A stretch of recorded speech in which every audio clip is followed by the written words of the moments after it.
diperhatiin gitu ya. Jadi kenapa kita ambil topik ini?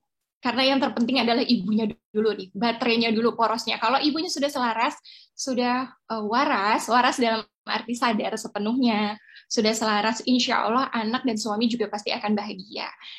Pasti juga teman-teman pernah ngerasain ya, di mana saat kita burn out, saat kita lagi sedih, saat kita lagi kecewa, entah itu kita lagi misalnya berantem sama suami, atau kita ada masalah kerjaan, atau kita lagi sedih, kecewa dengan orang lain, pasti perasaan kita tuh ngaruh ke anak. Biasanya anak-anak secara alamiah akan menangkap energi orang tuanya, terutama ibunya gitu. Jadi kita secara alamiah sudah ada connecting dengan anak kita gitu.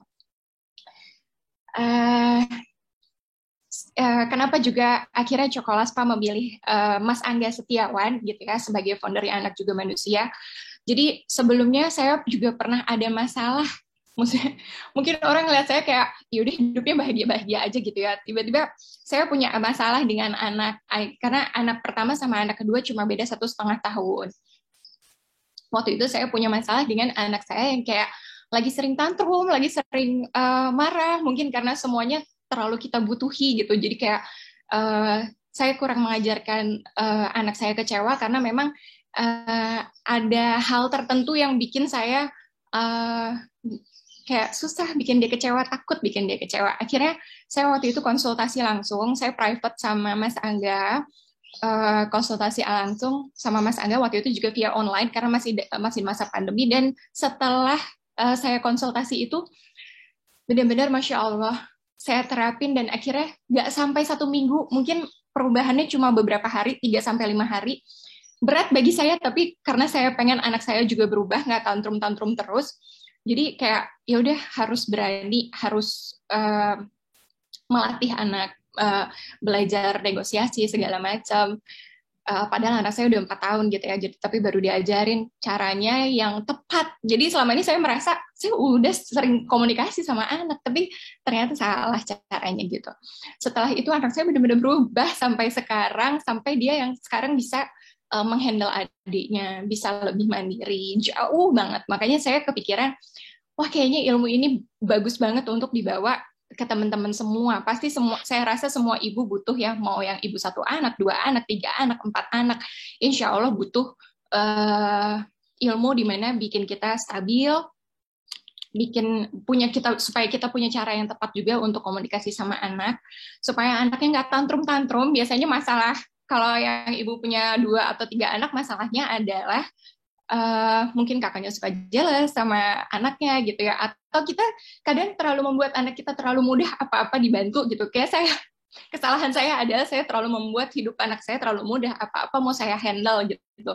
Jadi ternyata itu juga nggak boleh, karena kita harus mengajarkan mereka kecewaan. Nah, nanti kita akan belajar banyak hal pastinya, termasuk untuk diri kita sendiri, bagaimana mengenal ego kita, bagaimana untuk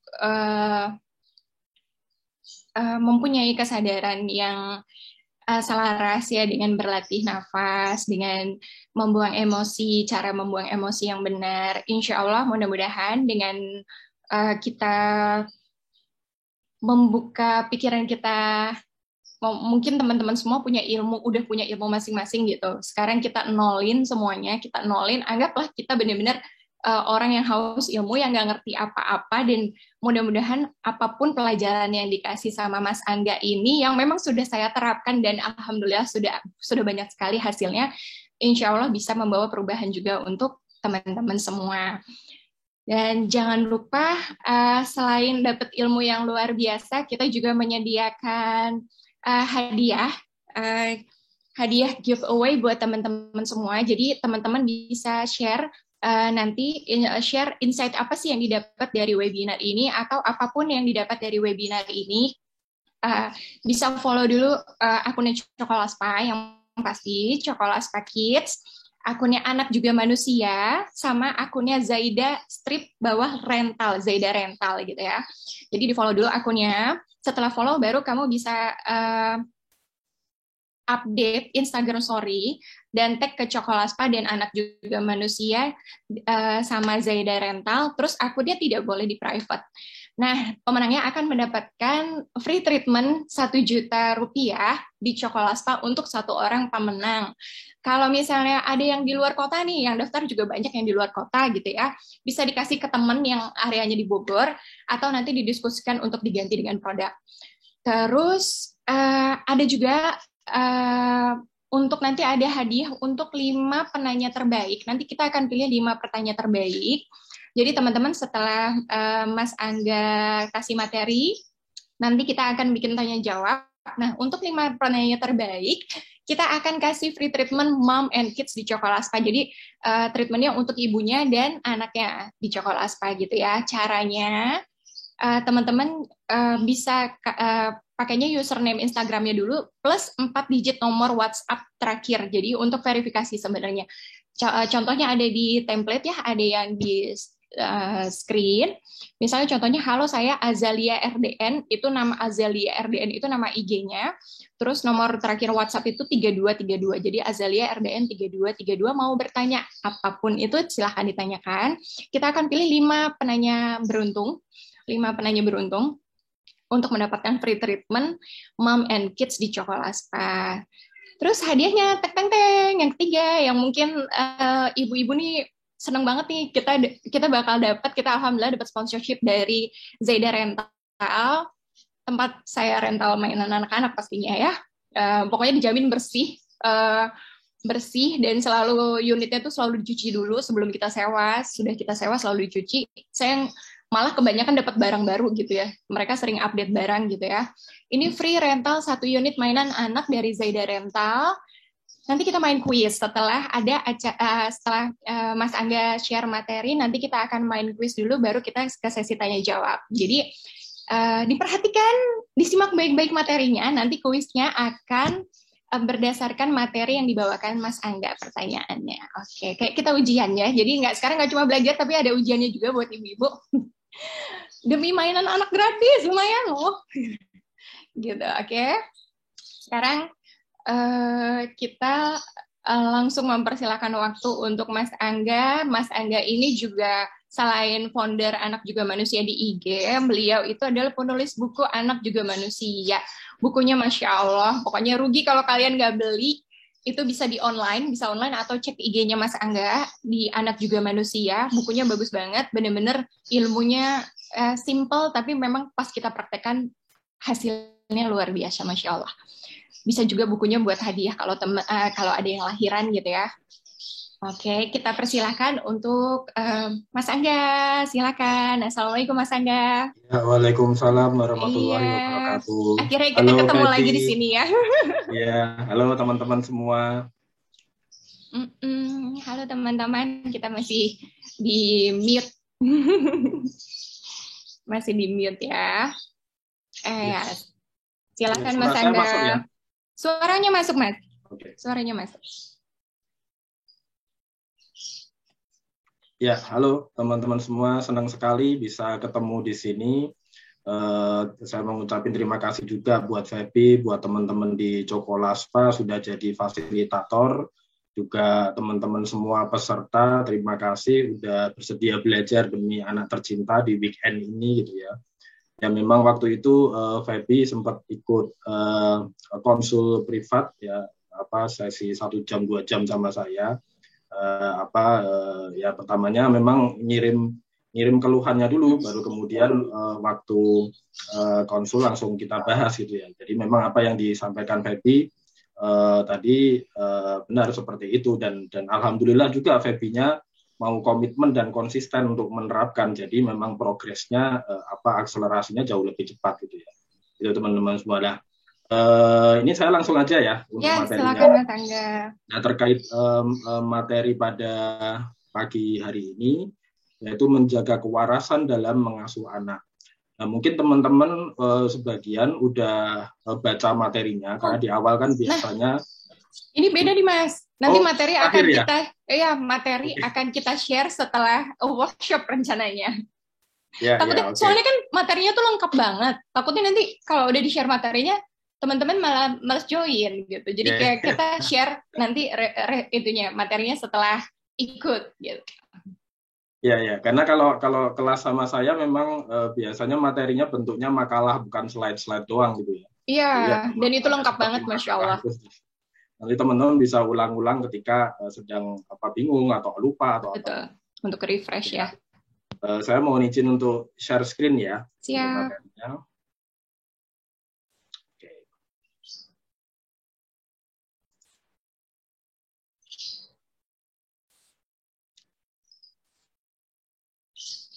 Ya, udah muncul ya untuk materinya Nah, ya. Ya, baik. ini nanti kita akan bagikan ya teman-teman di setelah acara berlangsung pastinya. Ya, nanti teman-teman dapat materi PDF-nya tentang menjaga kewarasan dalam mengasuh anak ini. Ya. Ya, jadi terkait materi menjaga kewarasan dalam mengasuh anak ini memang salah satu materi favorit kalau saya ngadain kelas parenting. Jadi di Anak Juga Manusia sendiri kan setiap hari Jumat tuh ada kelas parenting walaupun lewat WhatsApp ya, bukan lewat Zoom seperti ini. Nah, ini salah satu materi favorit gitu ya, menjaga kewarasan dalam mengasuh anak gitu ya. Saya tadinya juga nggak ngeh kalau ini jadi materi favorit karena sebetulnya materi ini judulnya bukan saya yang bikin, tapi dulu ada yang undang seminar saya di salah satu kota, dia minta materi ini. Setelah kemudian saya minta izin judulnya saya pakai, ternyata banyak yang suka gitu ya. Iya, karena yang Ya, penting ibu-ibunya waras dulu ya, Mas. Iya, betul, terutama ibu-ibu ini senang banget. Ya, jadi terkait menjaga kewarasan ini nanti kita akan bahas beberapa hal. Jadi ada 3 hal utama nanti yang akan kita bahas. Yang pertama tentang bagaimana sih mengelola diri sendiri. Kemudian kita perlu mengenal ego dan apa pemicunya. Lalu ini masalah klasik ya, membuat anak setuju tanpa memaksa. Karena seringkali yang jadi pemicu kita gampang emosi ya itu kan kalau kita lagi kepingin anaknya ngelakuin A, B, C, D, E, F, G tapi anaknya nolak gitu ya. Lalu kitanya kesel sendiri, lalu menjadi marahin anak atau ngamuk-ngamuk sendiri dan lain-lain. Nah, tapi kita bahas dulu apa sih sebetulnya dimaksud kewarasan ini. Nah, kewarasan yang dimaksud dalam materi ini adalah yaitu tentang menjaga kesadaran. Jadi kesadaran, kewarasan itu kesadaran. Kenapa? Karena seringkali ketika kita berhadapan dengan anak kita, tiba-tiba kita tuh sukanya blank gitu ya. Misalkan anaknya tantrum, ngamuk, kitanya blank. Anaknya diminta mandi, diminta makan, diminta ngerjain tugas, beresin mainan, yang remeh-temeh padahal. Lalu anaknya nggak mau atau nunda-nunda, kitanya tiba-tiba udah blank, marah-marah ke dia. Nah, hal-hal ini yang kemudian juga jadi pemicu akhirnya membuat relasi atau hubungan kita dengan anak itu jadi renggang ya, atau jadi relasinya jadi nggak sehat karena terjadi adu menang terus dengan anak. Nah ini salah satu hal yang perlu kita waspadai dalam pengasuhan karena kalau relasinya renggang ya gimana kita mau ngelola anak kita, tentu anak kita jauh bangun tembok untuk berhubungan dengan kita. Itu yang perlu kita hindari. Nah, terkait mengelola diri sendiri itu ya di topik yang pertama yaitu mengelola diri sendiri ada 3 hal penting yang akan kita pelajari terkait mengelola diri sendiri yaitu latihan nafas secara sadar, latihan menyalurkan emosi yang aman nyaman dan bagaimana sih belajar kecewa. Kita sebagai orang tua tadi kalau Feby bahas tentang anak-anak perlu belajar kecewa, ternyata orang tua juga perlu belajar kecewa. Ya, gimana caranya kita membimbing anak kita punya kesanggupan kecewa kalau kitanya sendiri nggak belajar kecewa kan seperti itu. Nah, ini yang akan kita bahas. Nah, tujuannya apa sih mengelola diri sendiri ini? Mengelola diri sendiri itu tujuannya supaya emosi kita jauh lebih terkelola, bukan supaya nggak emosi ya. Ya manusia emosi itu sangat manusiawi. Kita sama Allah dibekali yang namanya rasa sedih, kecewa, marah, berduka, kesal, ya, bete, nggak mood dan lain-lain. Tapi kita juga dibekali yang namanya rasa bahagia, senang dan nikmat dan lain-lain. Nah, gimana caranya mengelola semua perasaan, terutama kalau perasaan kita lagi kacau, emosi kita lagi kacau. Nah, ini yang seringkali terlewat dalam parenting sehingga orang tua kepinginnya anaknya harus begini, anaknya harus begitu. Tapi lupa untuk mengelola diri sendiri itu seperti apa. Yes. Nah, saya mau walaupun susunannya adalah latihan nafas secara sadar dan latihan menyalurkan emosi yang aman-aman, tapi saya mau balik dulu bahasannya, yaitu kita mau bahas dulu tentang bagaimana sih menyalurkan emosi yang aman-nyaman. Jadi banyak yang belum paham atau banyak yang belum tahu bahwa kalau lagi emosi itu seringnya tuh malah ditahan gitu ya, malah dipendam emosinya. Jadi banyak yang teman-teman tuh belum tahu bahwa kalau lagi emosi malah emosinya dipendam, ditahan. Nah, ini yang nggak oke. Kenapa? Karena kita itu punya yang namanya kantong emosi di hati kita. Kalau kantong emosi ini penuh, nanti bisa macam-macam, bisa bocor, bisa meluber, bisa meledak atau pecah. Kalau bocor tuh ya kadang-kadang tidurnya nggak nyenyak gitu ya. Kadang-kadang bergumam sendiri. Itu kita lagi bocorin emosi. Tiap orang bisa beda-beda. Atau emosi kita ya, kalau penuh bisa juga ada yang meluber. Kalau meluber tuh persis orang atau ibu-ibu atau wanita kalau lagi mau PMS gitu ya, mau menstruasi itu. Nah, itu biasanya kan seharian uring-uringan terus ya, padahal sebelumnya nggak kenapa-kenapa. Itu berarti emosinya meluber. Atau emosinya pecah tiba-tiba meledak-meledak atau meletup-letup padahal sebelumnya biasa aja. Nah, ini yang seringkali kita nggak paham ini. Jadi kalau kita lagi emosi bawaannya kepingin nahan. Kalau nahan berarti emosinya dipendam. Padahal emosi itu sama dengan energi. Energi itu hukumnya tuh nggak bisa dimusnahin. Kita kalau dulu belajar fisika itu kan energi itu nggak bisa musnah. Nggak bisa dilupakan, nggak bisa diabaikan. Nah, kebiasaan kita kalau lagi emosi, kita sukanya mengabaikan emosi kita. Atau melupakan emosi kita. Atau malah dipendam, ditahan-tahan. Ya, akhirnya jadi endapan emosi. Nah, karena emosinya hari ini mengendap, besok kita lakukan yang sama, mengendap lagi, besok sama lagi, mengendap lagi. Akhirnya ini penuh, ya ibaratnya diri kita ini kayak bendungan.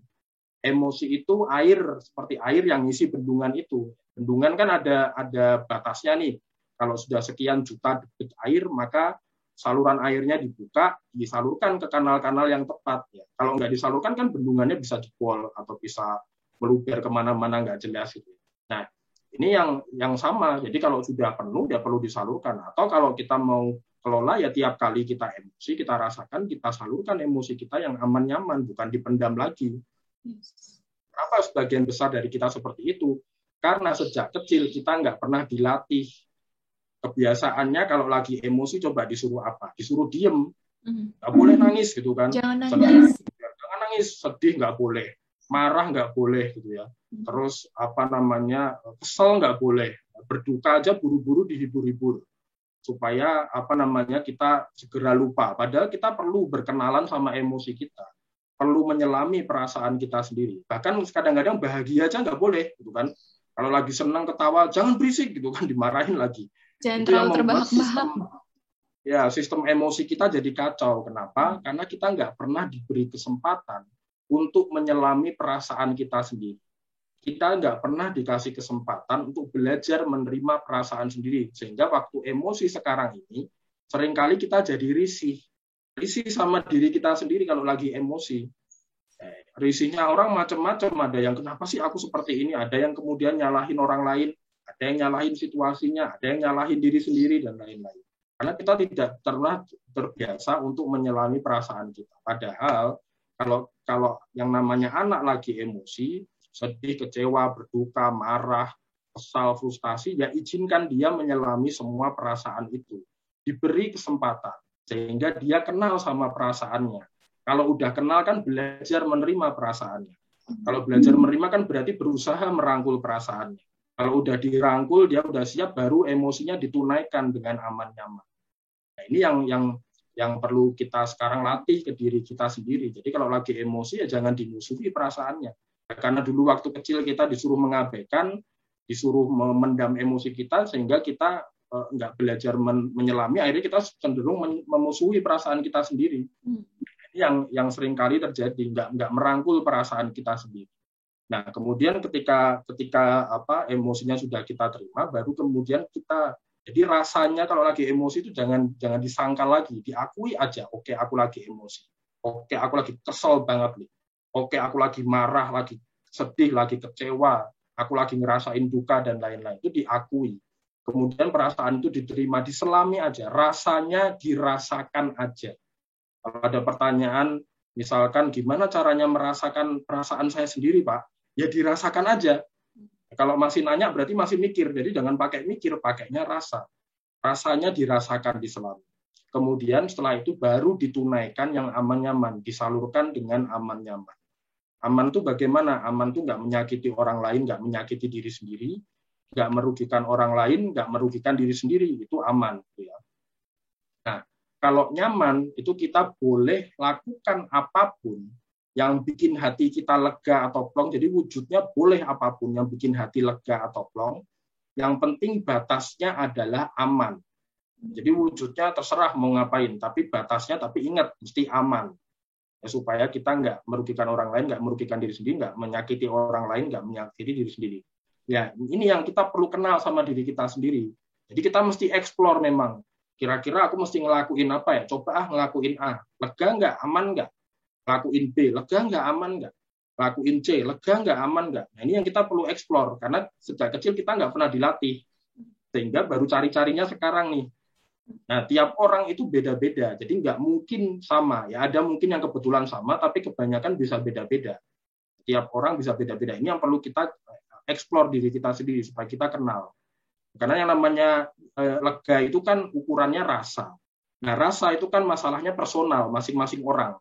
Ini bisa sangat beda-beda. Ya, ada yang cerita ke saya, Pak, saya udah ketemu gitu ya. So, saya tanya apa wujudnya sekarang. Saya kalau lagi kesel, lagi marah, saya ngosek kamar mandi gitu ya.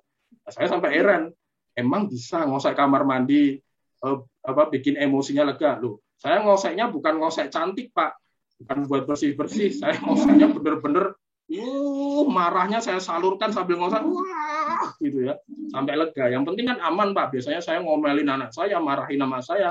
Sekarang saya salurkan di kamar mandi, nggak ada yang tahu gitu. Ada juga yang begitu. Waktu kapan tuh ada juga bapak-bapak yang cerita, saya tadinya emosian gitu ya, kalau udah emosi pulang kerja pasangannya dimarahin, anaknya dimarahin, sekarang ganti dia. Saya sekarang masuk kamar, saya teriak dalam diam.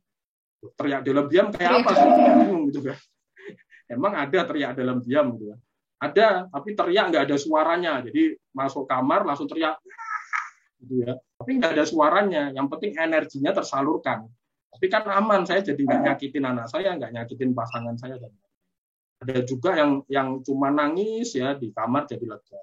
Ada yang curhat ke orang yang dipercaya jadi lega. Ada yang kemarin saya tuh kalau marah harus ngomel-ngomel, kalau nggak ada yang diomelin saya nggak lega-lega gitu kan. Biasanya anak saya omelin, pasangan saya kalau nggak ada siapapun, kucing kadang saya omelin gitu ya, saya ngomel-ngomel sendiri kucing saya. Nah, akhirnya sekarang ngomelnya diganti, berarti butuh objek. Sekarang ngomel-ngomelnya diganti di kamar, kemudian guling diomel-omelin, tapi kadang-kadang dia rekam tuh di voice note gitu ya, atau di recorder gitu ya, omelannya segala macam. Itu tiap orang bisa beda-beda. Ada yang dia ditulis marahnya, ditulis sedihnya, segala macam jadi lega. Ada yang memang sekedar rebahan aja, ada yang lega gitu ya. Ada yang nyanyi-nyanyi sampai puas, sampai keluar semua emosinya jadi lega.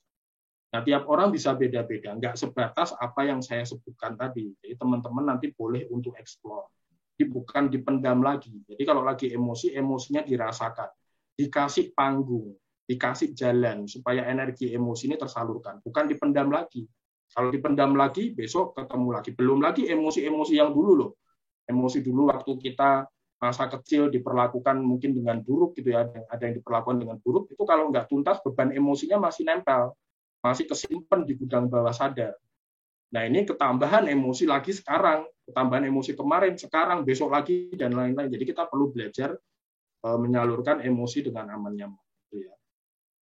Nah, cuman kemudian muncul pertanyaan lagi, nah Pak, tapi kan kalau saya lagi emosi kadang-kadang blank, ya. Toh kita juga berusaha nahan, akhirnya meledaknya ke anak kita, ke pasangan, atau mungkin nyakitin diri sendiri. Sama-sama kemudian meluber emosinya atau meledak kan lebih baik dari awal disalurkan.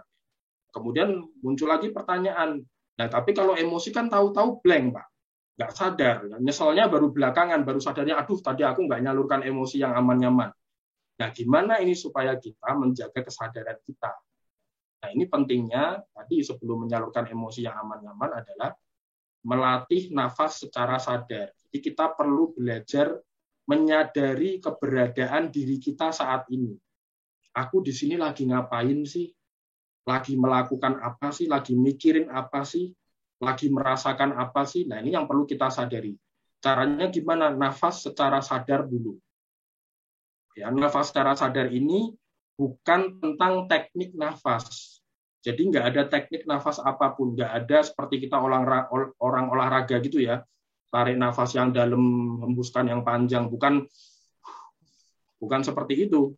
Tapi cukup nyadari aja kalau kita lagi nafas. Kita nafas itu kan nggak sadar, terjadinya semua serba otomatis. Nah, ini kita bikin sadar. Jadi kita perhatiin aja keluar masuknya nafas kita. Kita nggak perlu ngapa-ngapain, diem aja, tapi sambil kita perhatiin keluar masuknya nafas kita. Keluar masuk, keluar masuk. Kita rasain aja keluar masuknya nafas kita. Ya, keluar masuk kita rasain. Nah, kalau kita sudah kemudian dalam kondisi sadar, oke, aku lagi nafas secara sadar, baru kita ngobrol sama diri kita sendiri, self-talk. Diri kita ini bisa diajak ngobrol. Manusia itu punya kemampuan untuk mengobservasi dirinya sendiri, untuk mengevaluasi dirinya sendiri. Itu kenapa setelah kita emosi, belakangan kita baru sadar. Ya kan? Setelah kita marah-marah ke anak kita, belakangan baru kita sadar, aduh, tadi aku mestinya nggak seperti itu. Aduh, tadi kok aku begitu konyol banget ya, dan lain-lain. Faktanya kita bisa mengevaluasi diri sendiri. Kenapa nggak ini kita tarik di depan sebelum emosinya pecah? Prosesnya kita tarik di depan. Caranya gimana? Nafas secara sadar plus ngobrol sama diri sendiri, self-talk.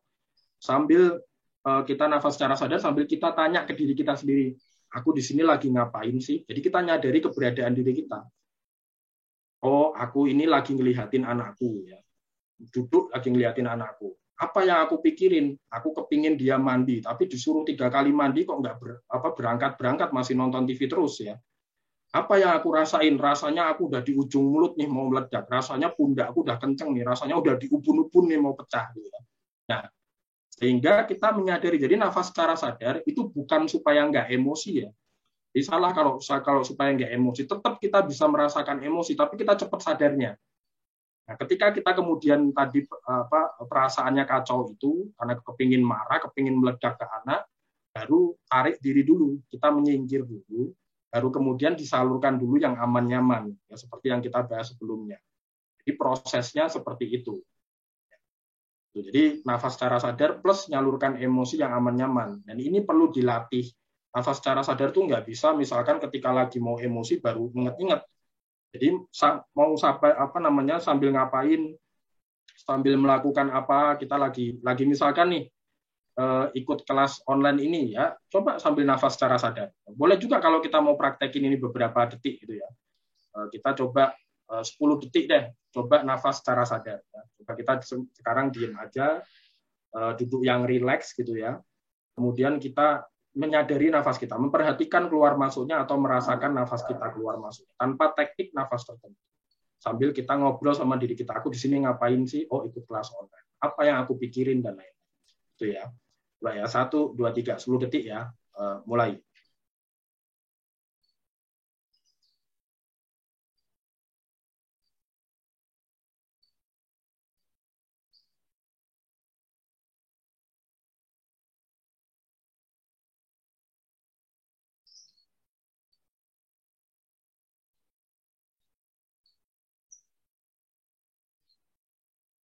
Ya, oke, cukup ya. Nah, saat tadi nafas secara sadar, pasti ada yang pikirannya kemana-mana.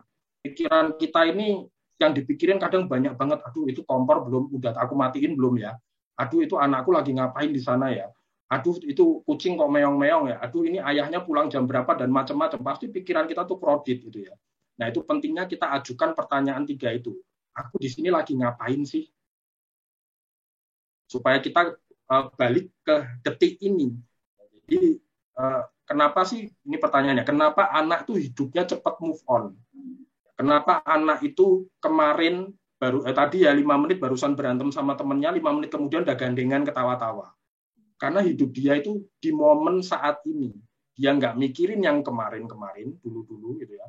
Apalagi mikirin masa depan, belum banget gitu ya. Jadi hanya di detik ini. Itu kenapa gampang sekali move on, gampang menikmati momen saat ini. Nah, ini yang kita perlu latih. Jadi ketika kita nafas secara sadar sambil tanya, aku di sini ngapain sih? Aku mikirin apa sih sekarang ini? Aku merasakan apa sih sekarang ini? Gitu ya. Kalau ada perasaan yang kacau, kemudian kita tarik diri dulu, baru kita salurkan yang aman-nyaman. Kita rasakan perasaan itu, kemudian kita salurkan yang aman-nyaman. Itu ya. Dan biasanya kita emosi itu ada polanya. Jadi teman-teman bisa latih nafas secara sadar dimanapun, kapanpun. Lagi masak, lagi nonton TV, lagi WA-an, lagi ngobrol, lagi apapun, sambil nafas secara sadar. Tapi kita juga mesti pahami bahwa kita emosi itu ada polanya loh. Ada urutannya kita bisa emosi. Contoh, ini aku pulang kerja, buka pintu, kemudian anak belum mandi, belum makan, belum kerjain PR, aku biasanya meledak nih emosiku. Ini kakak adik lagi main nih, nah, bentar lagi rebutan nih. Kalau udah rebutan biasanya aku emosi nih dan lain-lain. Ini kakak lagi nonton TV, aku panggil untuk mandi, makan, beresin mainan, nggak mau berangkatnya aku emosi nih, gitu ya. Jadi kita emosi itu biasanya udah tahu ada polanya. Itu kenapa kita bisa cerita. Kalau konsul sama saya biasanya kan cerita, saya biasanya emosi itu kalau kejadiannya begini begitu. Nah, sehingga kalau kita tahu polanya, sebelum itu terjadi kita nafas secara sadar dulu.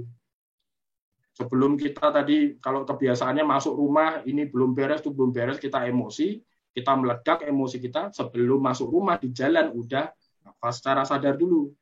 Sehingga ketika nanti kita masuk ke kejadiannya, mungkin tetap bisa merasakan emosi, tapi kita udah sadar duluan kalau kita lagi emosi, supaya nggak gampang blank. Itu ya, jadi nanti sambil dilatih lagi terus, nafas secara sadar, plus latihan menyalurkan emosi yang aman-nyaman.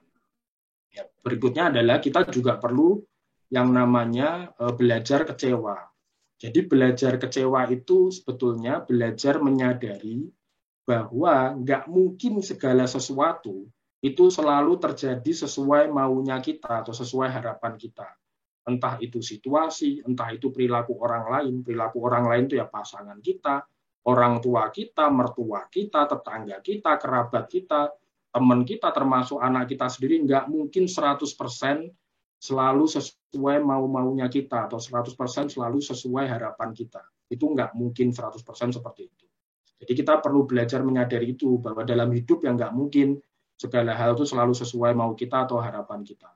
Nah, belajar kecewa itu bukannya kita jadi anti kecewa, bukan kebal dari rasa kecewa. Kita tetap bisa merasakan kecewa.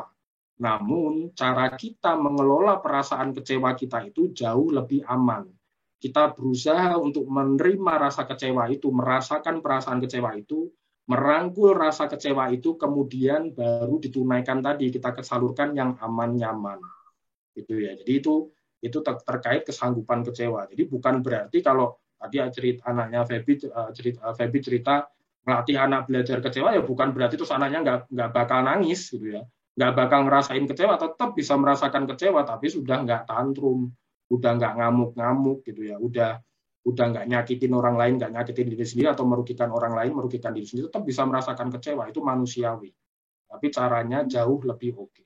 Gitu ya. Jadi ini yang di bagian pertama ini, nafas secara sadar, menyalurkan emosi yang aman nyaman, kemudian belajar kecewa, ini yang nanti teman-teman perlu latih dalam perjalanan pengasuhan dengan anak-anak kita tercinta itu ya. Kemudian berikutnya mengenal ego dan pemicunya. Kalau dalam KBBI, ego itu artinya diri sendiri. Jadi ego itu secara umum tuh punya peran melindungi diri kita dari rasa nggak nyaman, terutama dari bahaya. Kalau kita nggak punya ego, kalau bisa-bisa kalau situasinya nggak nyaman atau nggak aman buat kita cenderung nggak waspada terhadap itu. Ya. Misalkan di jalan ada sesuatu yang membahayakan, pasti kita berusaha menyelamatkan diri kita dulu. Nah itu perannya ego di sini. Sebenarnya ego itu bukan sesuatu yang jelek. Hanya saja banyak yang tumbuhnya jadi egois, ada yang seperti itu. Atau egonya jadi berlebihan gitu, atau pada saat yang nggak tepat. Pada saat misalkan aman tapi egonya muncul. Pada saat aman misalkan gini, anak kita menolak mau kita, itu kan situasi yang aman, nggak membahayakan sebetulnya. Kecuali anak kita mau masuk ke jurang ya, mau kepleset jatuh ke kolam renang, dia belum bisa renang, mau nyebrang jalan belum bisa tapi mau nyebrang sendiri, itu ego perlu muncul, langsung amankan anaknya saat itu tanpa kompromi. Tapi kadang-kadang di saat-saat situasi yang yang aman, orang tua malah memunculkan egonya, seperti anaknya nggak mau mandi, ego orang tua muncul, dipaksa, dimarahin, dibentak, nggak mau belajar, segala macam. Itu kan masih situasi-situasi yang nggak membahayakan hidup anak kita juga, nggak membahayakan hidup kita juga. Tapi si ego itu digunakan. Nah ini terjadi kenapa? Karena bawah sadar kita seringkali salah menerjemahkan. Ini memang akibat bisa dari pola pengasuhan, belum tentu mutlak ya, tapi bisa karena pola pengasuhan kita di masa kecil. Dulu waktu kita nggak mau melakukan maunya orang tua kita kan dimarahin, dibentak, dipukul, atau mungkin ada yang mendapat kekerasan berlebihan dan lain-lain. Sehingga waktu itu bawah sadar kita menerjemahkan bahwa rasa nggak nyaman sama dengan bahaya. Rasa nggak nyaman sama dengan bahaya. Kemudian si ego mengambil alih dengan cara menyelamatkan diri. Ada yang kabur, ada yang diem aja kaku, ada yang kemudian terpaksa patuh 100% kepada orang tuanya karena takut supaya nggak dimarahi dan lain-lain. Ego itu bekerja. Nah, masalahnya ketika kita jadi orang tua, si bawah sadar masih menerjemahkan hal yang sama. Waktu anak kita menolak maunya kita, si bawah sadar ngomong, kan kalau ditolak anak itu kan rasanya nggak nyaman. Kok nggak mau sih ngikuti mauku? Kan rasanya nggak nyaman. Nah, kemudian si bawah sadar menerjemahkan, ini bahaya ini, rasa nggak nyaman itu. Akhirnya si ego mengambil alih dengan cara menguasai situasi. Nah, karena nggak tahu cara menguasai situasi yang oke, cara menguasainya dengan menjajah anak sendiri. Ya dipaksa lah, adu menang sama anak, dibentak, dipukul, dijewer, marahin, diteriakin, dan lain-lain. Jadi itu yang perlu kita sadari. Ya, gimana untuk menyadari itu supaya ego nggak mengambil alih? Balik lagi tadi, nafas secara sadar. Mengakui bahwa anak kita itu juga punya pikiran dan perasaan seperti kita yang membuat dia mempertimbangkan segala sesuatu sebelum setuju atau tidak dengan maunya kita. Jadi anak kita juga punya faktor itu. Kita nggak mungkin anak kita 100%, itu kenapa pentingnya tadi belajar kecewa juga. Nggak mungkin selalu bisa sesuai maunya kita. Sebab dia punya pikiran juga untuk mempertimbangkan segala sesuatu. Punya perasaan juga, apalagi anak-anak usia dini. Anak usia dini itu yang tumbuh dalam dirinya pertama kali perasaannya sebelum logika dia. Jadi dia setiap kali kita suruh sesuatu, minta sesuatu, atau kita omongin sesuatu, pasti perasaan dulu yang kerja. Ini enak enggak? Ini nikmat enggak? Sebelum logikanya yang kerja, perasaannya dulu. Nah, cuman kadang-kadang kita ngukurnya seperti ukuran kita. Kamu harus ngerti ini tuh segala macam. Ya kita suruh pikir, dia pakai logika. Padahal perasaannya udah nggak menerima dulu. Ini yang perlu kita nanti belajar untuk selaraskan. Nah, ego bisa terpicu karena beberapa hal.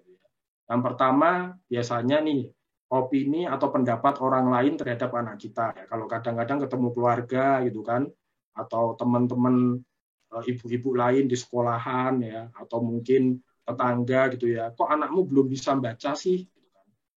Kok kurus sih gitu kan? Kok gendut sih ya? Kok makannya dikit sih? Kok belum bisa ini itu sih? Nah itu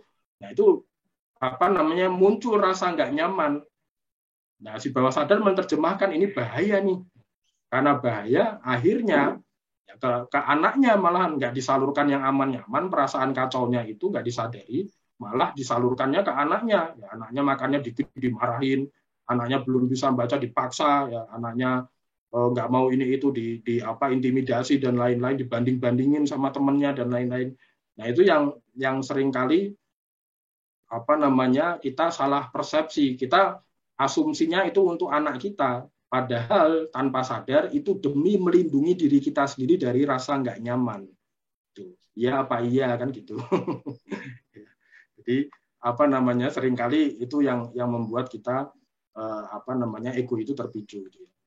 Kemudian juga perlakuan orang lain terhadap anak kita, ya misalkan kumpul keluarga anak kita bikin kesalahan dimarahin budenya, tantenya, atau mungkin sama eyangnya gitu ya, atau dipelototin atau dibentak dan lain-lain. Ya, kadang-kadang kita jadi emosi. Bukannya emosinya disalurkan yang aman-nyaman, malah disalurkannya ke anak gitu ya. Kemudian juga ketika anak nggak sesuai harapan kita, mungkin nilai sekolahnya, atau mungkin temannya sudah bisa ini itu dia belum bisa ini itu, atau mungkin ikut lomba atau sesuatu kalah. Nah kadang-kadang kita juga egonya muncul gitu ya, kemudian kita tekan anak kita. Nah, Ini yang nomor 4 yang paling sering terjadi, yaitu ketika anak menolak maunya kita. Nah, itu biasanya kita udah sangat kepinginnya buru-buru cepat, ditolak sama anaknya ya. Kepinginnya jam segini udah mandi, udah makan, udah beresin mainan, anaknya malah nggak mau segala macam. Nah, ini yang seringkali jadi pemicu emosi kita. Kemudian berusaha menguasai situasi dengan cara-cara yang nggak oke, ya marahlah, bentak anak dan lain-lain gitu ya. Nah, gimana supaya tadi ego nggak mudah terpicu? Balik lagi ke latihan nafas secara sadar, kemudian tadi disalurkan yang aman-nyaman ego kita itu. Gitu ya. Nah, terkait khusus tadi yang nomor 4, gimana kalau anak menolak mau kita? Karena ini kan yang paling sering terjadi setiap hari. Mulai dari bangun tidur sampai tidur lagi, pasti ada penolakan dari anak kita. Kan nggak mungkin dia selalu sepakat 100% sama kita. Gitu kan. Nah, gimana caranya supaya kita tuh nggak selalu terjebak adu menang dengan anak kita. Karena adu menang ini efeknya luar biasa. Ya, kalau kita sering adu menang dengan anak kita, pertama ada risiko anaknya nanti juga menduplikasi konsep-konsep adu menang itu dari kita. Dia gunakan konsep itu untuk melawan kita. Karena adu menang kan pada prinsipnya kan saling memaksa ya. Nah, dia akan jadi suka maksa juga. Atau berusaha selalu menolak maunya kita, karena dia menolak itu kan juga adu menang gitu ya, selalu menolak maunya kita gitu ya, nggak mau bekerja sama ya, akhirnya nanti malah tumbuhnya jadi pembangkang, makin sulit dikelola. Apalagi kalau anak-anak usia 2 sampai 6 tahun 7 tahun yang dimana dia lagi di fase sok gede, diperlakuin adu menang, itu dia nanti ada resiko lepas fase itu tumbuhnya jadi pembangkang beneran. Ada anak-anak yang tumbuh jadi pembangkang. Tapi ada juga kalau sering adu menang, kita adu menangi, ada juga anak yang malah tumbuhnya jadi delman. Ya, apalagi kalau adu menangnya sudah sangat ekstrim dengan kekerasan dan lain-lain itu ya. Itu malah tumbuhnya jadi delman. Jadi sulit ngambil keputusan, mudah ragu-ragu, nggak punya pendirian.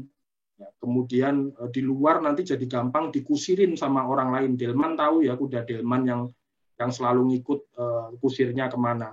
Nah, di luar karena mentalnya terbentuk delman di rumah, di luar bisa aja dia mudah dikusirin sama orang lain. Nah, ini yang nggak oke. Jadi kalau kita melihat anak kita ngeyel, ya, keras kepala, atau mungkin punya pendirian, itu disyukurin dulu. Artinya apa? Artinya dia punya pendirian. Kalau seseorang punya pendirian, artinya dia punya bibit percaya diri. Itu kita pasti bersyukur dulu yang nomor 1. Bukan kemudian anakku ngeyalan kayak bapaknya gitu segala, bukan dihakimin. Kita bersyukur dulu.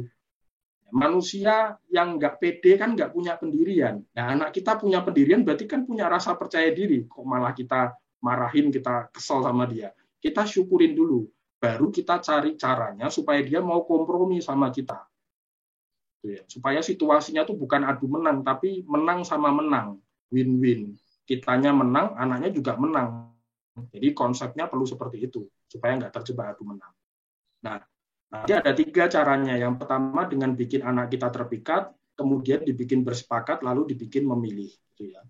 Seperti yang mungkin Feby juga sering praktekin waktu setelah konsul itu. Jadi secara alami anak-anak ya, secara umum juga manusia itu melakukan sesuatu pasti karena dorongannya karena 2 hal. Yang pertama, menurut dia itu enak untuk dilakukan. Aku suka banget, aku seneng. Itu enak banget untuk dilakukan. Atau yang kedua, dia merasa butuh. Sehingga nggak enak pun akan dia jalani. Ya. Contoh nih, ada orang masak karena dia suka banget masak. Aku tuh seneng masak. Masak tuh hobi aku. Sehingga dia masak karena dia merasa itu enak untuk dilakukan. Tapi ada orang nggak suka masak, tetap masak. Kenapa? Karena merasa butuh. Aduh, aku kalau nggak masak, nanti aku boros. Kalau aku nggak masak, nanti masak jajan terus anakku. Kalau nggak masak, nanti keluargaku nggak makan. Jadi walaupun itu kegiatan yang nggak enak, dia tetap masak.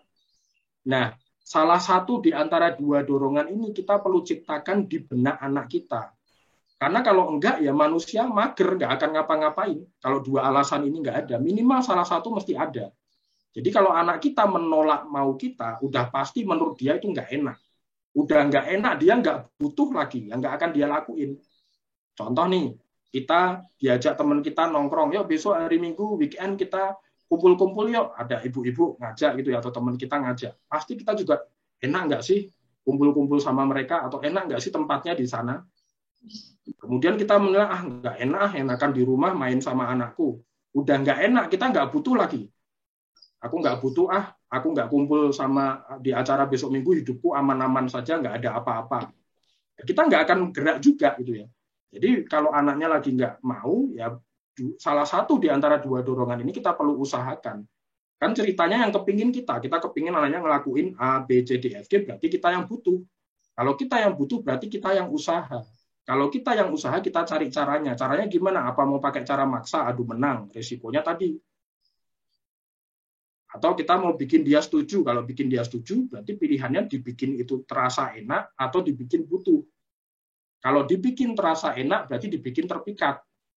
Kalau dibikin butuh, berarti ada dua pilihan lagi. Mau dibikin bersepakat atau mau dibikin memilih. Jadi, tergantung kita mau pakai cara mana. Mau pakai tiga-tiganya boleh. Mau pakai salah satu boleh, salah dua juga boleh. Tergantung kita sanggupnya saat itu bagaimana.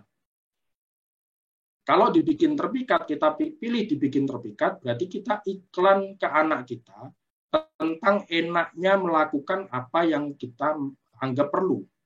Jadi bukan iklan perlunya ya. Iklan itu bukan nasihat ya. Jadi bukan kamu harus begini, soalnya begini tuh seperti itu bahasa perlu. Contoh nih, anak kita nggak mau gosok gigi, lalu kita bilang, ayo gosok gigi itu sehat, supaya gigimu nggak sakit, supaya itu apa.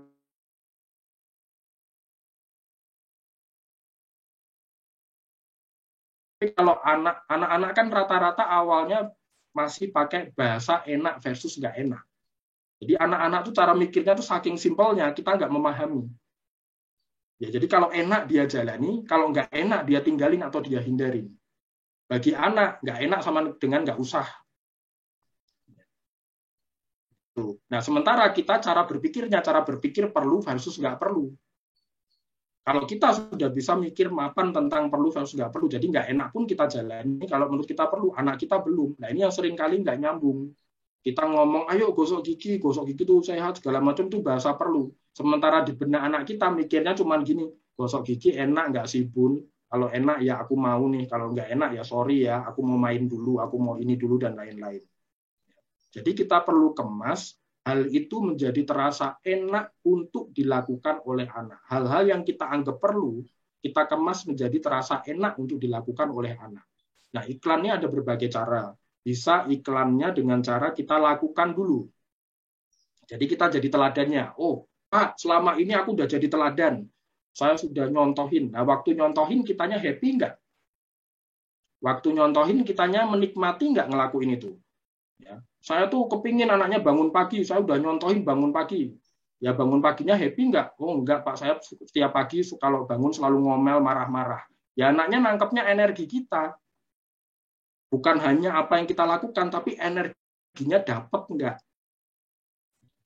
Jadi anak tuh menerima sesuatu bukan karena kita melakukan saja, tapi kita melakukannya pakai perasaan nikmat enggak. Karena kan kita sama anak tuh punya ikatan rasa, dia bisa kesetrum sama energi kita. Jadi dia kalau ngeliatin kita bangun pagi kayak gitu marah-marah terus nggak asik dia nggak akan ngelakuin.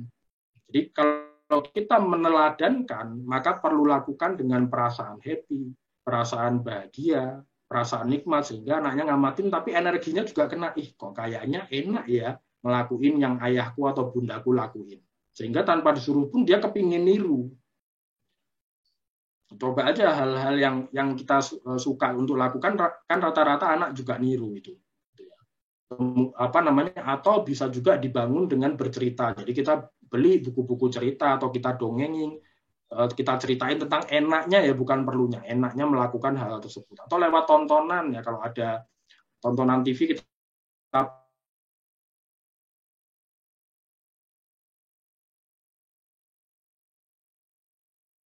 yang menyenangkan, asik, seru, itu udah pasti anak-anak mau.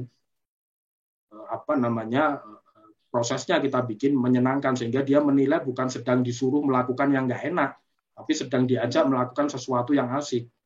Ya, dan kalau pakai cara ini ya hindari cara maksa, menjajah anak, karena kalau dipaksa udah pasti di benak anak kita langsung menerjemahkan itu nggak enak. Misalkan kita kepingin dia belajar, sementara kita paksa, di benak dia langsung belajar sama dengan nggak enak, karena dipaksakan rasanya nggak enak.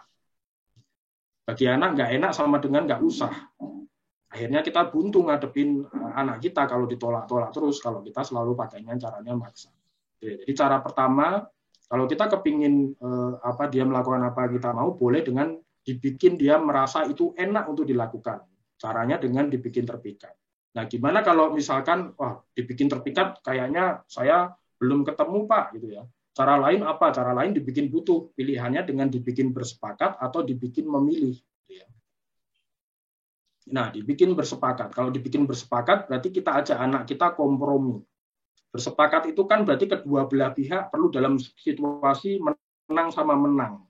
Di satu sisi kita menang karena kita yang menyediakan menu kesepakatannya, di satu sisi anak juga menang karena dia punya ruang untuk ngambil keputusan, meskipun masih dalam koridor yang kita ciptakan. Contoh, misalkan, dia kepingin nonton TV, sementara kita kepingin dia beresin mainan saat itu.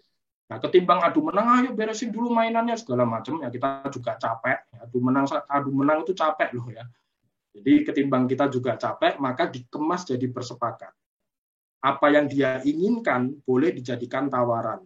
Apa yang kita inginkan boleh dijadikan syarat. Jadi akhirnya bahasanya begini, kamu mau nonton TV Bunda, boleh 30 menit misalkan. Tapi itu diberesin dulu. Jadi kalau dia nggak mau beresin, dia nggak bisa dapat apa yang dia mau saat itu. Dia mau, kalau dia mau ya berarti syukur kesepakatan terjadi, dia nggak mau, dia ngadepin konsekuensinya. Bahwa dia nggak bisa dapat apa yang dia mau. Everybody win, semua menang. Kitanya menang kalau kesepakatan terjadi. Kalau kesepakatan nggak terjadi, kita juga menang. Kenapa? Karena dia nggak bisa dapat apa yang dia mau. Di satu sisi juga anaknya juga seperti itu. Kan dia punya hak untuk memutuskan mau setuju atau nggak bersepakat dengan kita. Supaya keterampilan dia dalam menimbang konsekuensi atas keputusan yang dia ambil juga tumbuh. Jadi kalau bersepakat, bersepakatnya jangan dijadikan pecut.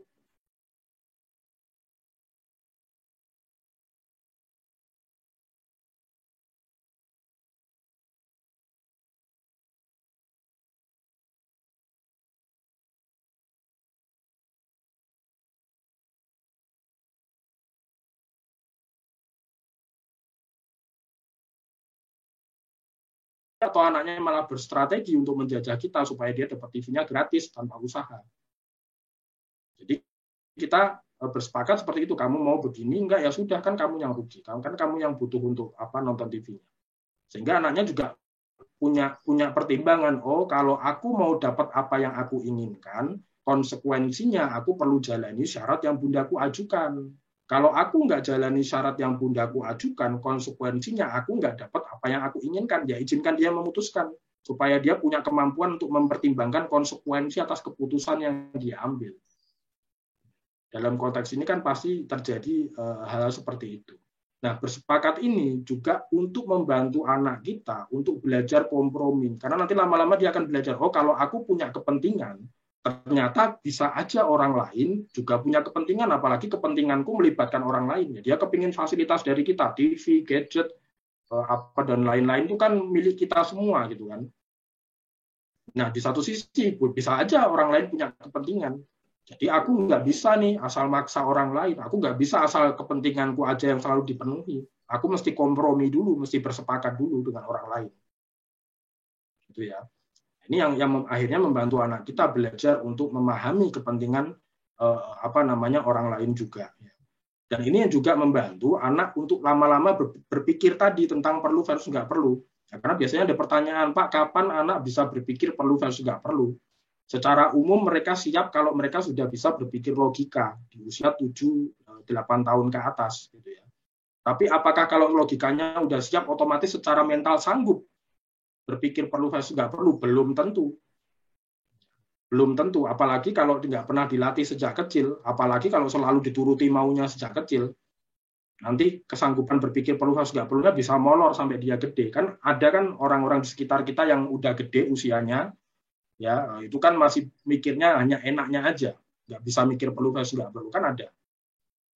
Jadi ini perlu disiapkan sejak dini. Nah, lewat bersepakat salah satunya.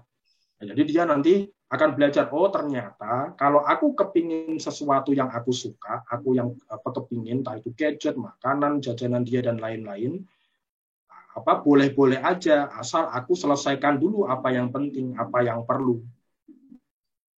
Gitu ya. Nah, dalam bersepakat ini nanti yang apa namanya perlu kita pahami bahwa bersepakat ini ada dua format kalimat gitu ya. Ada format berjuang, ada format upah.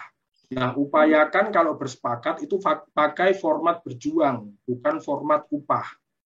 Karena kalau formatnya upah, nanti mentalnya tumbuhnya mental minta upah. Kalau berjuang, tumbuhnya mentalnya berjuang. Contoh nih tadi, misalkan dia minta nonton TV, itu kan kita jadikan tawaran. Kemudian kita kepingin dia beresin mainan, itu kan kita jadikan syarat. Nah, kalau kita sebutkan syaratnya dulu, baru tawarannya, itu yang namanya upah. Kamu beresin dulu mainanmu, nanti bunda bolehin kamu nonton TV. Itu berarti dia diupah, dia dibayar. Lama-lama mentalnya tumbuh mental minta upah. Aku sudah ini itu aku dapat apa? Aku disuruh ini itu aku dapat apa? Mentalnya tumbuhnya itu. Nah, supaya mentalnya nggak upah gimana? Tawarannya yang ditaruh di muka. Jadi tawarannya kita sebutkan dulu. Kamu mau pinjam TV Bunda 30 menit, boleh, tapi beresin dulu mainanmu.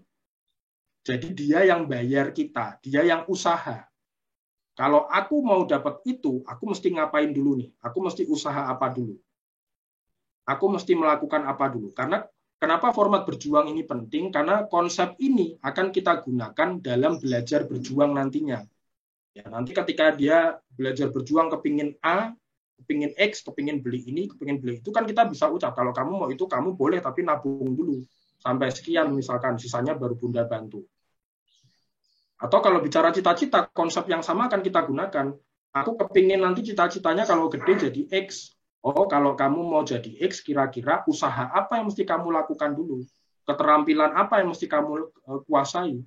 Kamu mesti pelajari apa dulu? Kamu sanggup nggak jalani semua itu? Nah, pondasinya dibangun, di belajar bersepakat, pakai format berjuang, sehingga anak nggak kaget lagi nanti.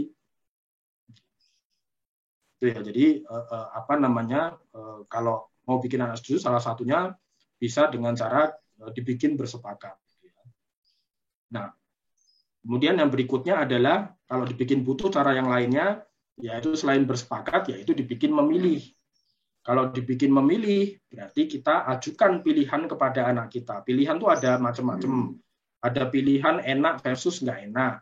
Ada pilihan enak versus enak. Ada pilihan nggak enak versus nggak enak. Nah, itu tiga-tiganya boleh dipakai yang mana. Apa namanya, kalau enak versus nggak enak kan gampang. Satunya enak, satunya nggak enak. Kalau enak versus enak gampang juga. Apa semuanya enak buat dia, tapi dia nggak boleh pilih semua. Hanya boleh pilih apa namanya, misalkan kalau pilihan enaknya 3, dia hanya boleh maksimal pilih 2 supaya nggak belajar serakah kan gitu.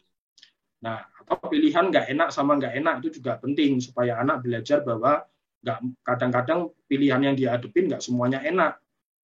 Ada juga pilihan yang nggak enak semua. Ya, dalam hidup kan juga seperti itu. Contoh nih, kalau anaknya masih kecil bisa juga pakai ini. Misalkan dia diajakin mandi nggak mau, lagi nonton TV, diajakin nggak mau, dibikin terpikat nggak mau, dibikin bersepakat juga santai-santai aja. Boleh kasih pilihan nggak enak sama nggak enak. Kasih pilihannya, kamu mau mandi sendiri atau bunda mandiin. Nah, pasti dua-duanya nggak enak. Kenapa orang nggak mau mandi, bundaku gimana sih kok pilihannya mandi sendiri atau dimandiin gitu kan. Nah, kalau dia nggak milih, maka boleh kita pilihin. Kenapa? Berarti kan kita sudah kasih hak pilih. Dia nggak gunakan, berarti dia balikin kepada kita. Nah, kita boleh pilihin ketika itu. Tapi dikonfirmasi dulu, jangan langsung diangkut anaknya, dikonfirmasi dulu. Oke, karena kamu nggak milih, bunda pilihin ya, mandinya bunda mandiin, langsung gendong, bawa ke kamar mandi, mandiin. Lakuin tanpa emosi, supaya nggak jadinya maksa. Ya, dia mau nangis badai, mau tantrum, mau apa, nggak apa-apa. Gitu ya. Kalau itu emosi, fasilitasi pasif aja. Kalau itu strategi, cuekin lahir batin aja. Kalau itu apa perilakunya ngaco saat itu. Langsung mandiin. Milih seperti itu nggak maksa, kecuali tanpa pilihan langsung kita seret, itu baru maksa. Atau tanpa pilihan kita marah-marahin, kita bentak-bentak, itu namanya maksa. Atau kita ngelakuinnya pakai emosi, itu juga maksa. Jadi kita nyampaikannya lembut, tegas ke anak itu lembut tapi konsisten, nggak usah pakai ngamuk-ngamuk. Kita nyampaikannya lembut aja, kamu mau mandi sendiri atau bunda mandiin. Kalau dia nggak milih, pilihin. Oke, karena kamu nggak milih, bunda pilihin ya, bunda mandiin. Langsung gendong mandiin. Misalkan main di luar nih, udah mau maghrib nggak mau masuk gitu ya, diajak juga susah. Ya kasih pilihan juga boleh. Mau masuknya jalan sendiri atau Bunda gendong. Kalau nggak milih, boleh pilihin. Oke, karena kamu nggak milih, Bunda pilihin ya. Masuknya Bunda gendong. Langsung gendong bawa masuk. Misal lagi nih, dia, misalkan untuk anak yang udah gede ya, supaya dia juga belajar kecewa gitu ya. Misalkan dia kepingin makanan C, sementara makanan C itu harus makanan fast food, tiap hari jajan, misalkan kita nggak setuju karena juga nggak sehat, ya kasih pilihan juga boleh. Hari ini Bunda mau masaknya A atau B, kamu mau pilih yang mana? Kalau dia nggak milih, ya udah kita pilihin juga boleh. Ya udah, kalau kamu nggak milih, Bunda yang pilihin ya. Bunda hari ini masaknya A. Ya udah, masak, sediakan di meja makan A. Kalau dia nggak mau makan, biar dia hadapin resikonya, kan udah gede. Ya, mau kelaparan atau mau usaha masak sendiri. Ya. Boleh juga. Ini kayak orang tua kita zaman dulu. Ngajarin kita kecewa kan juga gitu. Kalau kita minta sesuatu, udah nggak usah aneh-aneh, tuh yang di meja makan, dimakan aja gitu kan. Kita kan jadi kesel, jadi kecewa. Tapi kan kita akhirnya belajar.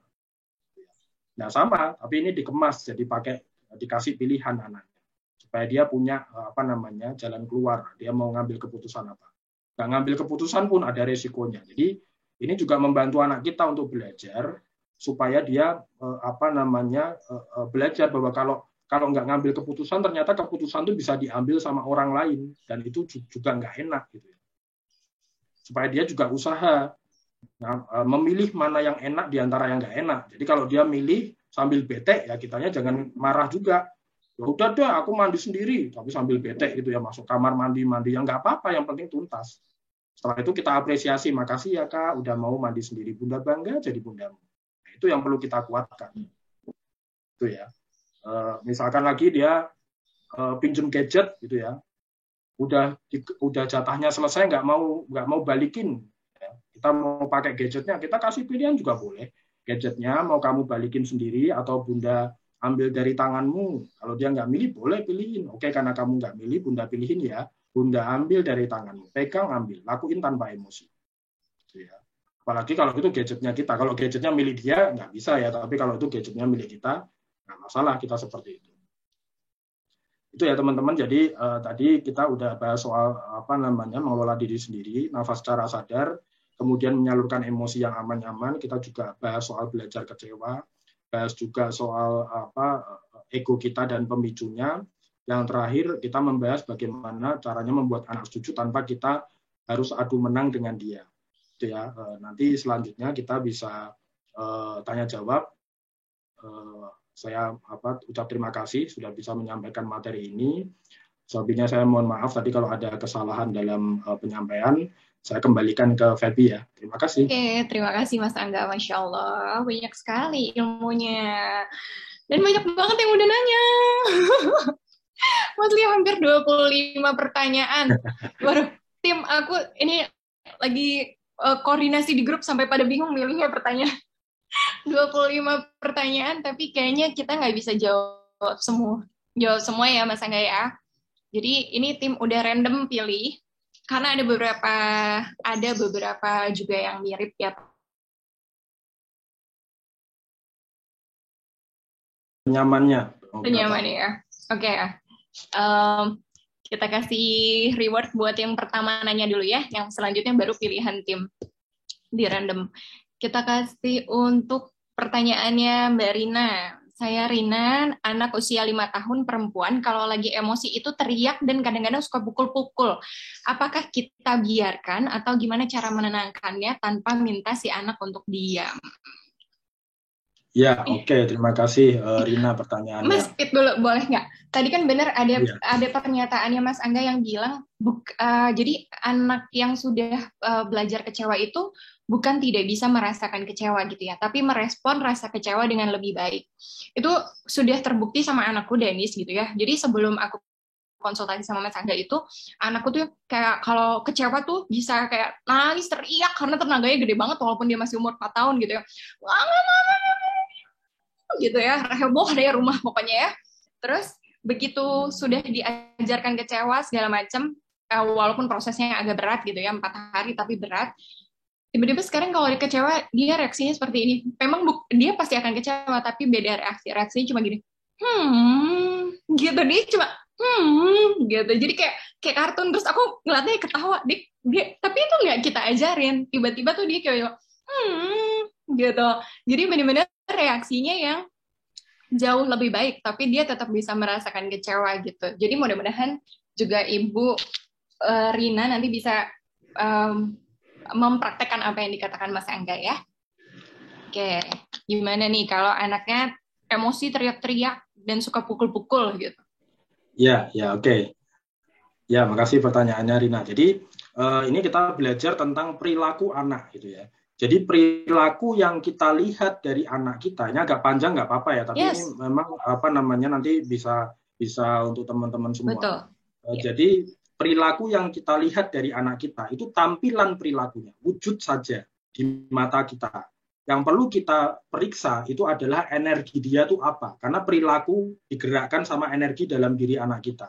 Nah, energi itu ada dua, bisa emosi atau strategi. Jadi bisa emosi atau strategi. Tapi emosi sama strategi nggak mungkin jalan bareng ya. Kalau emosi ya emosi, kalau strategi ya strategi. Jadi nggak mungkin Pak, anak saya kayaknya emosi plus strategi itu nggak mungkin. Nggak mungkin orang lagi sedih plus lagi ngisengin orang lain itu nggak mungkin. Ya, jadi emosi atau strategi. Nah, emosi itu berangkatnya dari kebutuhan nggak terpenuhi atau harapan nggak sesuai kenyataan. Jadi ceritanya saat itu dia hanya bereaksi atas kejadian yang dia hadapi saat itu. Kenapa sih kejadiannya kayak gini banget dalam benaknya tuh seperti itu. Entah dia saat itu lagi sedih, kecewa, marah, berduka, frustasi, kesal, atau takut, khawatir, cemas, panik, dan lain-lain itu emosi. Gitu ya. Nah, apa namanya ceritanya tuh kalau emosi tuh anak lagi bergulat dengan perasaan dalam dirinya. Dia lagi antara dia sama dirinya sendiri kalau emosi. Dia hanya menyalurkan emosinya sesaat, meletupkan emosinya sesaat. Seperti kita kalau lagi emosi. Nah, tapi kalau strategi itu murni keinginan anak untuk menjajah orang lain. Jadi murni keinginan dalam dirinya untuk menjajah orang lain itu energi juga. Supaya maunya dituruti. Atau dia lagi cari perhatian supaya orang lain gelisah, lalu berubah pendirian jadi ngikuti maunya dia. Itu strategi. Intinya kalau lagi berstrategi itu anak lagi berusaha, ada dorongan usaha untuk menguasai orang lain melalui perilakunya. Jadi ada dorongan usaha untuk menguasai orang lain melalui perilakunya. Itu strategi. Kalau emosi nggak ada dorongan usahanya. Itu antara dia sama dirinya sendiri. Kalau strategi itu kasarnya kayak lagi nodong kita lah. Bunda ngikuti mauku nggak? Kalau enggak aku nangis nih, aku tantrum nih, aku ngamuk nih, aku mukul nih, aku teriak nih. Jadi kayak kita ditodong kok kayak aku dipaksa sih suruh ngikuti maunya dia, itu jelas strategi. Nah, masalahnya adalah antara emosi dan strategi itu wujudnya kadang-kadang sama persis. Nangisnya strategi ya bisa terseduh-seduh kayak sinetron keluar air matanya gitu. Persis emosi kalau kita lihatin pakai mata gitu nggak ketemu. Kok mirip emosi ya? Ini strategi apa emosi? Pasti kita bingung. Sehingga cara membedakan itu emosi apa strategi gimana? Caranya pakai rasa. Kita perlu bergaul lahir batin sama anak kita. Kita pakai rasa, bukan analisa. Kalau kita pakainya analisa, kita pikirin nggak bakal ketemu. Karena ini energi kita dia. Jadi kita diem, kita rasain. Ini dia lagi kecewa, lagi sedih kah? Kita rasain apa yang dia rasain. Atau dia lagi kok kayak aku ditodong ya, untuk ngikuti maunya dia ya. Berarti itu strategi jelas. Gitu ya. Nah, awal-awal pasti teman-teman nanti salah-salah terus. Nggak apa-apa, yang penting kan ada proses belajar. Tapi lama-lama nanti hafal kok anak kita lagi emosi atau strategi. Yang penting kitanya posisikan diri kita tanam di benak kita, mindset kita bahwa aku sedang mengelola anakku, bukan mengontrol. Kalau kita kepingin yang ngontrol, kamu nggak boleh marah, kamu nggak boleh nangis, kamu nggak boleh ini, kita yang ada kitanya emosi duluan. Ya, jadi anaknya tantrum, kitanya ikut tantrum bisa itu. Ya. Jadi apa namanya kitanya mengelola aja. Ya, ini energinya anakku biar dia salurkan. Nanti kalau emosi gimana, kalau strategi gimana kita bahas. Lalu kita periksa juga itu aman atau nggak aman emosi atau strateginya. Aman tuh nggak menyakiti orang lain, nggak menyakiti diri sendiri, nggak merugikan orang lain, nggak merugikan diri sendiri. Berarti ada 4 jenis kategori perilaku. Ada emosi tapi aman, ada strategi tapi aman, ada emosi tapi nggak aman, ada strategi tapi nggak aman. Nah, ini cara kelolanya beda-beda. Ya. Kalau memang itu emosi dan itu aman, maka saat itu fasilitasi pasif dulu. Fasilitasi pasif itu gimana? Kita ada di dekatnya, diem aja kayak boneka, nggak usah ngapa-ngapain dulu, nggak usah disentuh-sentuh dulu anaknya, nggak usah dilirik-lirik atau dilihat-lihat, nggak usah dipeluk-peluk dulu, apalagi sampai dimarahin, udah nggak usah nangis gitu misalkan, udah nggak usah teriak, atau dibentak, atau mungkin ditegur, nasihatin, atau dihibur-hibur sekalipun nggak perlu. Kita cukup ada di dekatnya aja, diem, tapi diamnya kita bukan mengabaikan. Diamnya kita sambil merasakan apa yang dia rasakan. Ini yang disebut empati. Jadi kita merasakan apa yang dia rasakan. Ini yang disebut empati. Persis kita dampingi teman kita lagi curhat. Teman kita kalau lagi curhat kan kadang-kadang cuma ada orang di dekatnya, didengerin kan sudah lega gitu ya. Dia ngomong terus sampai lega. Ceritanya kalau lagi emosi, anak kita tuh lagi curhat.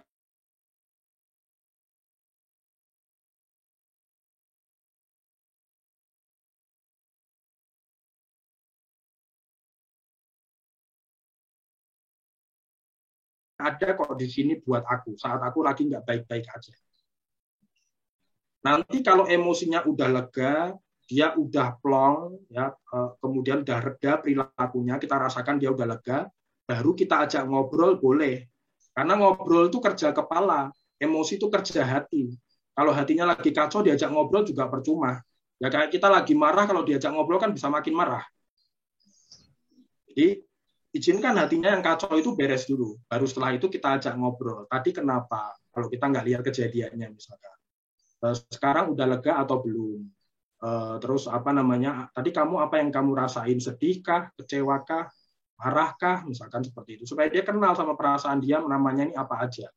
Ya mau nggak dikenalin sama nama-nama perasaannya nggak apa-apa. Yang penting kita beri kesempatan dia untuk menyelami perasaan. Karena emosi kan yang seperti kita bahas di awal, emosi itu energi. Kalau itu nggak tersalurkan, berarti anak kita saat itu nggak tuntas nyalurkan emosinya. Misalkan buru-buru kita hibur, buru-buru kita tenangin, buru-buru langsung kita bentak segala macam supaya dia nggak nyalurkan emosinya. Jadi dia apakah henti menyalurkan emosinya sehingga ada sisa emosi di hati. Nah kalau lama-lama terakumulasi banyak, akhirnya nanti jadi bom waktu. Ini bisa meledak lagi, kita nggak pernah tahu kapan, tergantung ketemu pemicunya atau enggak. Jadi izinkan dia lega, plong, baru setelah itu diajak ngobrol. Itu yang pertama, supaya emosinya nggak kesumbat. Yang kedua, tujuannya difasilitasi pasif apa? Supaya emosinya nggak berubah jadi strategi. Karena emosi itu bisa berubah jadi strategi, tapi kalau strategi nggak bisa berubah jadi emosi. Ini contoh nih, anak jatuh, gitu kan, sakit, nangis. Biasanya eyang-eyang kadang-kadang, ada eyang-eyang di sini nggak ya? Eyang-eyang kadang-kadang kan suka buru-buru nih. Kenapa? Udah nggak usah nangis, yuk lihat ini, lihat itu ya. Atau kadang ibu-ibu juga buru-buru gitu dialihkan ini itu. Nangisnya coba lihat, yang tadinya emosi bisa berubah jadi strategi. Jadi minta ini, diturutin ini nggak kebenaran ganti itu, diturutin itu nggak kebenaran ganti ini, itu udah berubah jadi strategi. Jadi anak itu tahu benar, loh, Pak aku seperti ini, aku malah dapat sesuatu ya. Dia memanfaatkan rasa ibanya orang lain yang berlebihan. Dia lihat celah untuk merubah itu jadi strategi. Akhirnya dia belajar, oh ternyata kalau pakai nangis, pakai teriak, pakai tantrum, pakai ngamuk, bisa dapat sesuatu.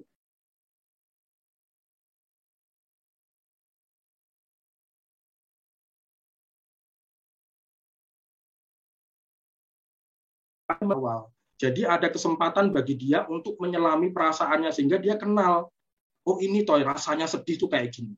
Oh ini toh rasanya kesel. Oh ini toh rasanya kecewa. Oh ini toh rasanya marah. Sehingga dia berusaha mengenal perasaannya, berusaha menerima perasaannya, dan berusaha memulihkan dirinya sendiri secara mandiri ketika lagi emosi. Kan kita kepingin dia secara mandiri bisa mengendalikan dirinya kalau lagi emosi. Ya, kesempatannya dikasih, jangan disabotase. Kalau kita remote-nya, nggak boleh marah. Ya kan berarti kita yang ngendaliin, bukan dia. Ya, ibaratnya gimana caranya kita ngajarin orang nyetir mobil, kalau pegang setir aja nggak boleh. Jadi kalau kita ingin anaknya belajar mengendalikan emosi, izinkan dia menyelami perasaannya dulu.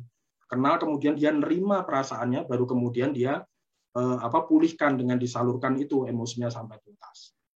Itu ya. Jadi gunanya difasilitasi pasif itu kalau itu emosi. Nah, gimana kalau ternyata itu strategi dan strateginya aman. Jadi kalau tadi emosi aman, fasilitasi pasif. Nah, gimana kalau itu strategi dan strateginya aman? Ya udah kita cuekin lahir batin aja saat itu. Orang nggak ada muatan emosi apa-apa, cuman energi strategi.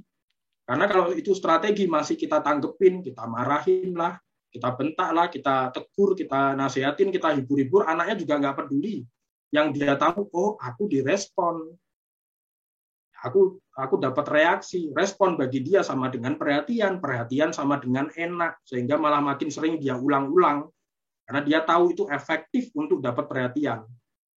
Apalagi kalau dia lagi berstrategi, ngaco gitu ya, kemudian kitanya galau, baper, kepikiran, terganggu. Anaknya tahu benar itu, dia bisa ngerasain, ini ada celah nih buat menang nih. Karena tujuan dia berstrategi, dia sengaja mengayun-ngayun hati kita, supaya kitanya emosi atau galau atau baper dan lain-lain. Karena kalau kita seperti itu kan ada kemungkinan kita risih. Atau kita risih ada kemungkinan kita berubah pendirian. Ya, misalkan ya udah tuh ambil aja satu tuh, mau jajan itu misalkan gitu. Kan kita jadi berubah pendirian. Udah boleh di TV 15 menit ya. Akhirnya kita berubah pendirian kalau kita risih. Hadepin perilakunya. Itu anak tuh tahu bener, dia bisa lihat celah. Anak kita tuh canggih. Bahkan ya misalkan nih, berstrateginya di ruang tamu, dia nangis meraung-raung disengaja gitu strategi, kitanya galau di dapur. Itu kenapa dia nangis nggak selesai-selesai? Itu anaknya bisa ngerasain. Karena dia sama kita tuh punya ikatan rasa. Jadi jangan main-main, dia tahu benar apa perasaan kita seperti apa. Makin kita galau, makin dia gaspol. Ya, sengaja diayun-ayun. Jadi kalau itu strategi, cuekin lahir batin aja. Cuekin lahir batin itu gimana ya? Lahir batin anggap aja perilakunya nggak ada. Anggap nggak terjadi perilakunya. Orang cuma strategi. Kalau nangis, ya anggap aja lagi nggak nangis, sudah nggak usah diurusin nangisnya. Dan setelahnya nggak usah dibahas lagi. Kalau tadi emosi, setelahnya boleh dibahas, karena ada emosi yang perlu kita diskusikan, ada yang bisa divalidasi. Tapi kalau strategi kan nggak ada muatan emosinya. Setelahnya nggak usah dibahas lagi, nggak usah dibahas, tadi kamu kenapa? Lain kali jangan gitu dong. Ya anaknya bisa, loh, kok tadi bundaku cuek, sekarang kok dibahas, berarti tadi bundaku pura-pura cuek dong. Berarti tadi sebetulnya merhatiin dong. Ya dia ulang-ulang terus. Atau misalkan ayahnya pulang, ya tadi lo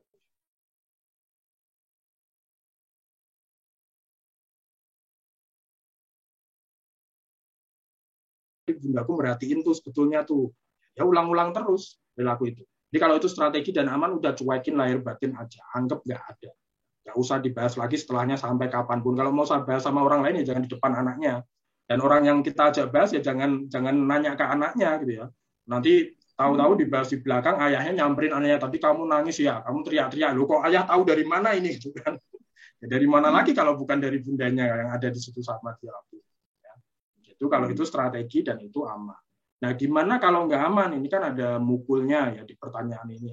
Kan nggak aman tuh macam-macam, guling-guling di jalan, rusak gitu ya, atau mungkin lempar, ngubit, menjambak rambut, mecahin barang, atau mungkin pukul ya dan lain-lain ya. Kalau itu nggak aman dan itu emosi, maka saat itu pelakunya diamankan dulu. Jadi pelakunya siapa? Pelakunya kan anak kita. Ya, anak kita diamankan dulu saat itu. Cara ngamankannya gimana? Boleh dengan didekap erat, boleh dengan ditaruh pojokan, boleh dengan dipindahin ke ruangan yang aman, tergantung saat itu. Kalau mukul sih didekap erat aja nggak apa-apa. Jadi kan masih 5 tahun tuh. Didekap erat saat itu. Dekap erat tuh dari belakang kita dekap erat, tangannya, kakinya udah kita dekap erat, tapi jangan diremet ya, nanti dia kesakitan. Jadi kita fungsinya kayak kain bedong. Anaknya kita bedong pakai tubuh kita, set gitu ya. Nah, dia kalau mau menyalurkan emosi nggak apa-apa. Jadi waktu dekap erat bukan sambil menenangkan dia, bukan sambil udah nggak usah seperti itu, stop segala macam, bukan. Tapi sambil kita fasilitasi pasif. Ya, dalam benak kita, yuk salurkan yuk di sini dalam dekapan bunda. Udah dia mau berontak-berontak, menyalurkan emosi, energinya nggak apa-apa. Sampai nanti tuntas emosinya, perilakunya reda, dia udah lega, baru kita ajak omong. Tadi kamu bunda dekap erat bukan karena marahmu, tapi caramu marah pakai mukul yang bunda nggak setuju. Lain kali kalau kamu marah, kamu boleh lakukan A, B, C, D, E. Supaya dia nggak salah paham, bukan nggak boleh marah, tapi caranya marah yang mesti yang oke. supaya anak nggak salah paham. Karena kalau nggak boleh marah, berarti kan disuruh mendem emosi lagi. Jadi kita kasih petunjuk. Nah, ABCDE-nya ini apa? Kita sebutin supaya dia dapat petunjuk. Nah, tiap orang kan tiap orang tua punya kriteria aman masing-masing. Nah, misalkan nih, kalau kamu marah, kamu kan udah bisa nyanyi-nyanyi, kamu nyanyi-nyanyi aja sampai kamu lega. Kalau kamu marah, kamu kan udah bisa gambar. Kamu gambar aja marahmu sampai kamu lega. Kalau kamu marah, kamu kan udah bisa cerita. Kamu cerita aja ke bunda sampai kamu lega. Kalau kamu marah, kamu kan tuh punya boneka, punya guling. Kamu peluk-pelukin aja sampai lega. Kalau kamu marah kan tadi bunda ada di sini. Kamu boleh peluk-pelukin bunda sampai lega. Jadi kalau dia meluk-melukin kita nggak apa-apa. Kita kayak boneka dipeluk-pelukin sampai kita lega. Ya kayak dulu kita waktu ABG putus cinta ya, nangis di kamar sambil meluk-melukin guling sampai lega gitu kan ya seperti itulah kira-kira gitu. Nah, jadi supaya dia dapat petunjuk, ya, bukan nggak boleh marah tapi caranya marah. Itu kalau itu emosi dan itu nggak aman. Nah, gimana kalau ternyata itu strategi dan itu nggak aman? Yang diamankan bukan pelaku tapi korbannya. Korbannya siapa? Korbannya kita ya, kita ngamankan diri. Di korbannya diamankan, pelakunya dicuekin lahir batin. Korbannya siapa? Kita ya kita ngamankan diri, jangan mau dipukulin di situ. Korbannya siapa? Barang-barang dilempar-lempar, barang-barangnya diamankan. Korbannya ini Pak, pintu dijedar-jedar ya, pintunya gimana caranya diamankan? Korbannya TV diketak-ketok takut pecah ya, TV-nya gimana caranya diamankan? Pelakunya cuekin lahir batin. Supaya pelaku tahu kalau dia pakai cara ngaco seperti itu nggak bikin dia dapat perhatian atau nggak bikin dapat apa yang dia mau. Di satu sisi sambil tadi dilatih belajar kecewa, karena kalau di usia 5 tahun masih tantrum seperti itu berarti tandanya dia belum sanggup kecewa. Jadi kesanggupan kecewanya sambil dibangun, pakai belajar memilih dan belajar bersepakat. Seperti yang di materi dalam berbagai situasi. Ketika dia nampilin perilaku ngaco, tinggal dikelola aja itu emosi atau strategi. Itu ya, Rina. Oke.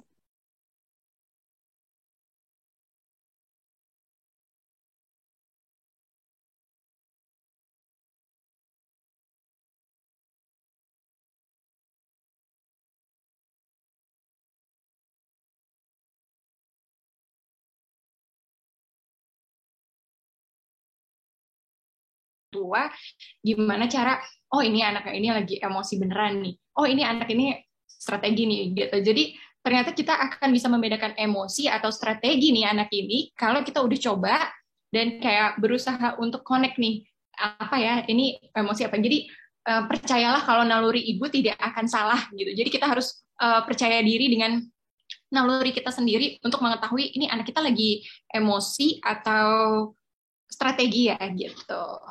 Jadi mudah-mudahan bisa dipraktekkan untuk semua orang tua di sini. Terus ada berhubung waktu kita sudah tinggal 30 menit gitu ya. Pertanyaannya 30 lebih gitu ya.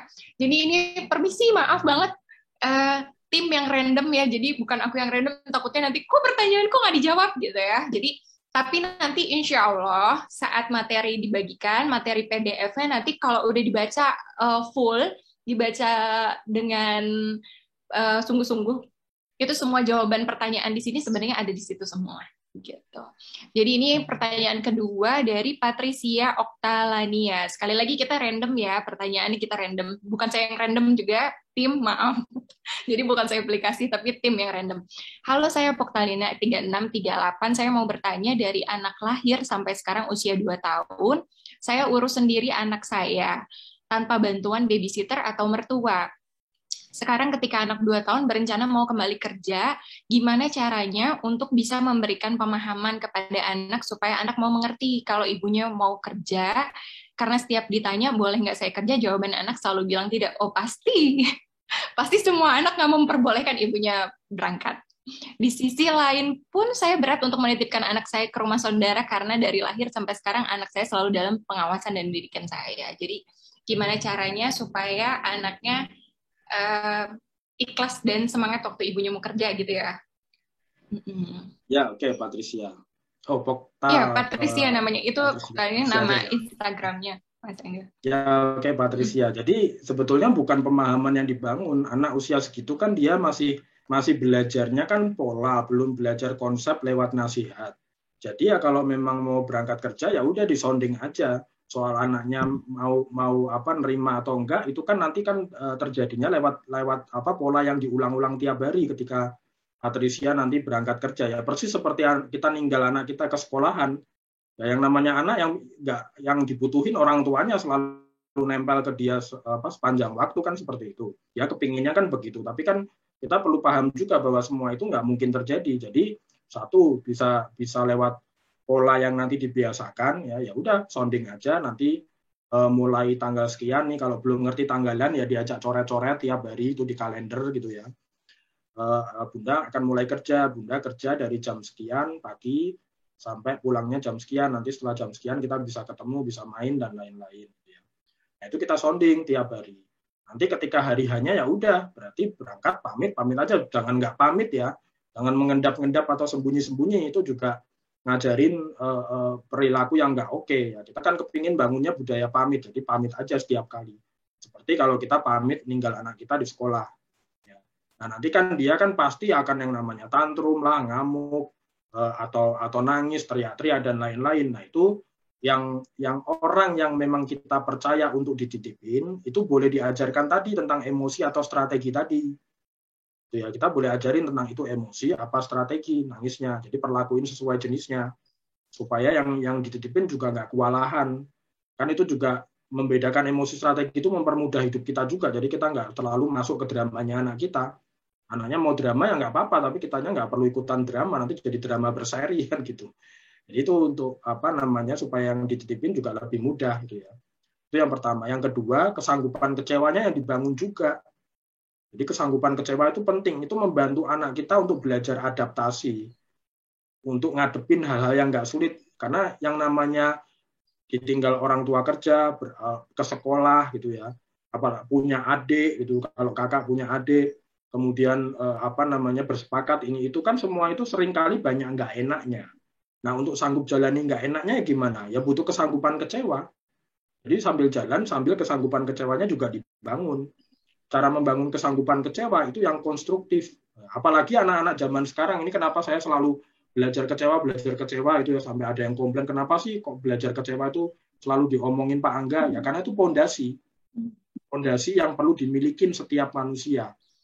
Karena kalau manusia nggak belajar kecewa, nggak punya kesanggupan kecewa, cenderung kalau ada hal-hal yang nggak sesuai maunya atau harapannya, jadi agresif, jadi impulsif, jadi overreaktif, ya, atau ada yang suka playing victim, kemudian jadi atau malah self-harm, nyakitin dirinya sendiri, dan lain-lain.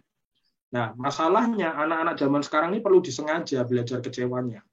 Kalau kita zaman dulu, kita belajar kecewa secara alami. Kenapa? Karena situasi dan kondisinya memungkinkan untuk kita belajar kecewa secara alami. Coba ingat-ingat zaman dulu. Mau minta mainan aja, tunggu ayah bulan depan punya uang. Udah bulan depan punya uang, uangnya habis lagi buat bayar ini itu. Kita nggak jadi beli mainan. Kita kecewa. Pulang sekolah, hujan deras, nggak ada angkot, jalan kaki. Kita kecewa. Besok ujian, tugasnya banyak, listriknya mati, tahu-tahu malam-malam kita panik, kecewa sendiri dan lain-lain. Mau minta makanan tadi, terus bunda kita bilang udah nggak usah ini makan seadanya, kita kecewa.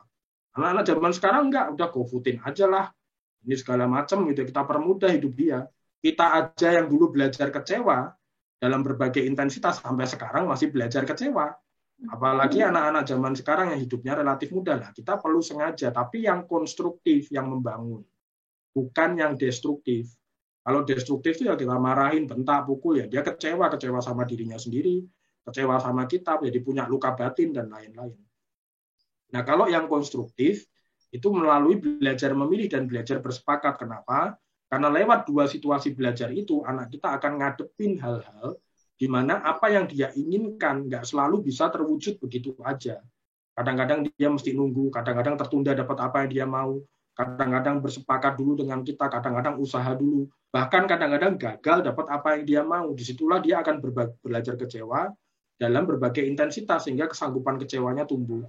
Gitu ya. Nah itu sambil jalan, sambil belajar kecewanya, kesanggupan kecewanya dibangun. Sementara nanti ketika sudah hari hanya mau pamit ya udah pamit aja, persis seperti kalau kita nitip anak kita ke sekolah kan juga bisa dari pagi sampai siang itu sekolah kita tinggal ya, kita sounding sampai sana, kita serahin, kita pamit dah ya bunda pulang ya, udah seperti itu aja, udah ya bunda berangkat ya, nanti ketemu lagi ya jam sekian, udah. Dan saat melakukan hati kita yang mantep, jangan ragu-ragu. Karena kalau kita galau, meskipun jarak kita bermil-mil jauhnya, anak kita bisa ngerasain. Ya. Ya, contoh misalkan nih, kita lagi galau, tahu-tahu kan bisa aja orang tua kita telepon. Kita lagi ada masalah, pikiran kita kacau, tahu-tahu orang tua kita telepon, walaupun kita jarang ketemu ya, tahu-tahu kan telepon, kamu nggak apa-apa toh, misalkan seperti itu. Itu karena punya ikatan rasa, sama anak kita juga begitu. Jadi kalau kitanya ninggal ke sekolah atau berangkat kerja kitanya galau, ya ibu-ibu tuh wajar karena ketika jadi ibu tuh hormon oksitosinnya tuh naik. Ya, ketika hormon oksitosinnya naik tuh mempengaruhi kerja yang namanya amigdala, otak di istilahnya amigdala itu untuk waspada. Kepinginnya cenderungnya melindungi anak terus seperti itu. Tapi kita juga perlu sadari bahwa di satu sisi kita perlu melatih anak kita belajar kecewa juga. Ya, jadi kalau jadi mindset-nya mulai ditanam. Oke, ini saat yang tepat untuk melatih anakku belajar kecewa supaya dia kesanggupan mentalnya tumbuh. Itu ya, Patricia. Jadi nanti ketika pamit udah pamit aja. Yang dititipin, ya mudah-mudahan bisa diajak kerjasama yang dititipin, dilatih tadi tentang memperlakukan emosi atau strategi kalau anak lagi nangis waktu ditinggal. Ya, kemudian sambil jalan sambil dilatih belajar kecewa supaya dia punya kemampuan ngadepin yang nggak enak. Itu berarti saya. Thank you. Oke, terima kasih Mas Angga. Ini PR juga buat saya sebenarnya nih. Saya belum lulus buat pamit sama masih banyak ngeteganya. Oke, ini random dipilih tim dari Mediana D. Assalamualaikum, halo saya Mediana, anak saya umur 10 bulan dan sedang hamil anak kedua. Wah, ada beberapa orang juga nih yang lagi hamil berusia 5 bulan. Saya ingin bertanya bagaimana cara agar suami ikut serta dalam mengurus anak atau hanya sekedar menjaga anak untuk bergantian supaya ibunya tetap terjaga kewarasannya nih sesuai dengan topik kita. Gimana Mas Angga ngajak suami ini kan Mas Angga kan suami ya. Emang ibu-ibu nih suka agak butuh trik buat ngajak suaminya ikut serta parenting. Ya kalau udah sama-sama gede, sama-sama kesanggupan mentalnya dewasa kan sebetulnya tinggal diminta aja.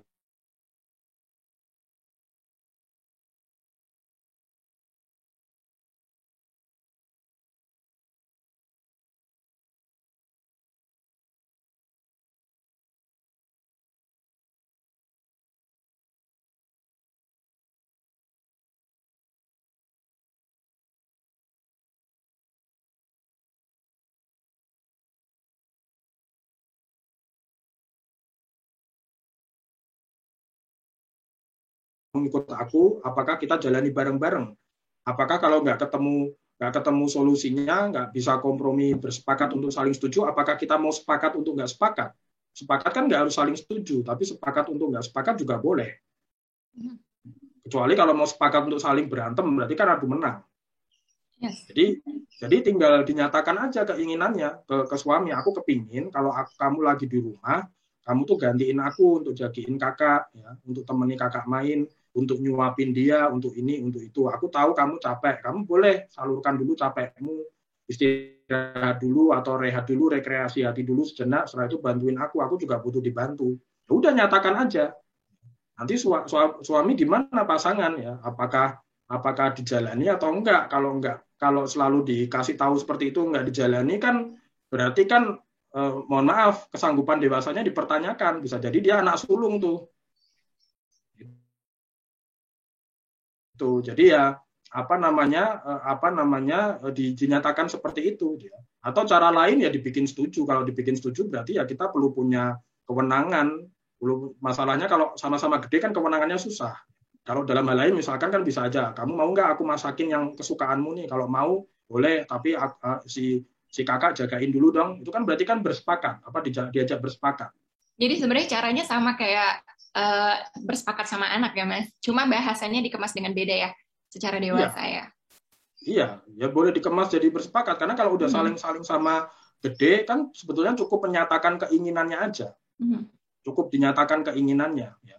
Oke, kalau kamu nggak bisa jagain karena kamu sendiri capek, ya kita cari solusi. Apa kita mau ambil pengasuh, gitu ya. Khusus jagain kalau waktu aku lagi kewalahan, kan misalkan seperti itu. Cari solusinya bareng-bareng, gitu ya. Jadi cukup dinyatakan aja keinginannya. Tapi suami juga boleh menyatakan keresahannya, keinginannya seperti apa. Lalu duduk bareng, bersepakat. Ini enak-enaknya solusinya gimana? Mau sepakat saling setuju? Apa mau sepakat untuk nggak sepakat? Kalau sepakat untuk nggak sepakat, solusinya gimana? Jadi mesti punya kesanggupan itu. Kan ceritanya udah sama-sama orang tua nih. Mestinya kan ratingnya udah sama-sama dewasa. Jadi menyatakan sesuatu sudah bukan sesuatu yang perlu sungkan lagi dan lain-lain. Itu mediana ya. Jadi boleh tadi ya itu cara ininya seperti itu dinyatakan aja. Atau yang kedua, boleh ajakin suaminya belajar. Kalau diajakin belajar susah, boleh juga misalkan iklan ke suami. Jadi misalkan nih beli buku-buku parenting atau artikel parenting dicetak segala macam, jangan disimpan di rak buku, nanti nggak dibaca. Ya. Geletakin aja sembarangan tuh di depan TV, di kursi, di kasur, gitu ya, geletak-geletakin aja gitu ya. Tapi kita juga baca sendiri dulu ya supaya pasangan kita juga tahu bahwa ternyata mendidik anak itu ya pasti belajar juga gitu ya. Nah, siapa tahu nanti mau pegang bukunya, lihat judulnya.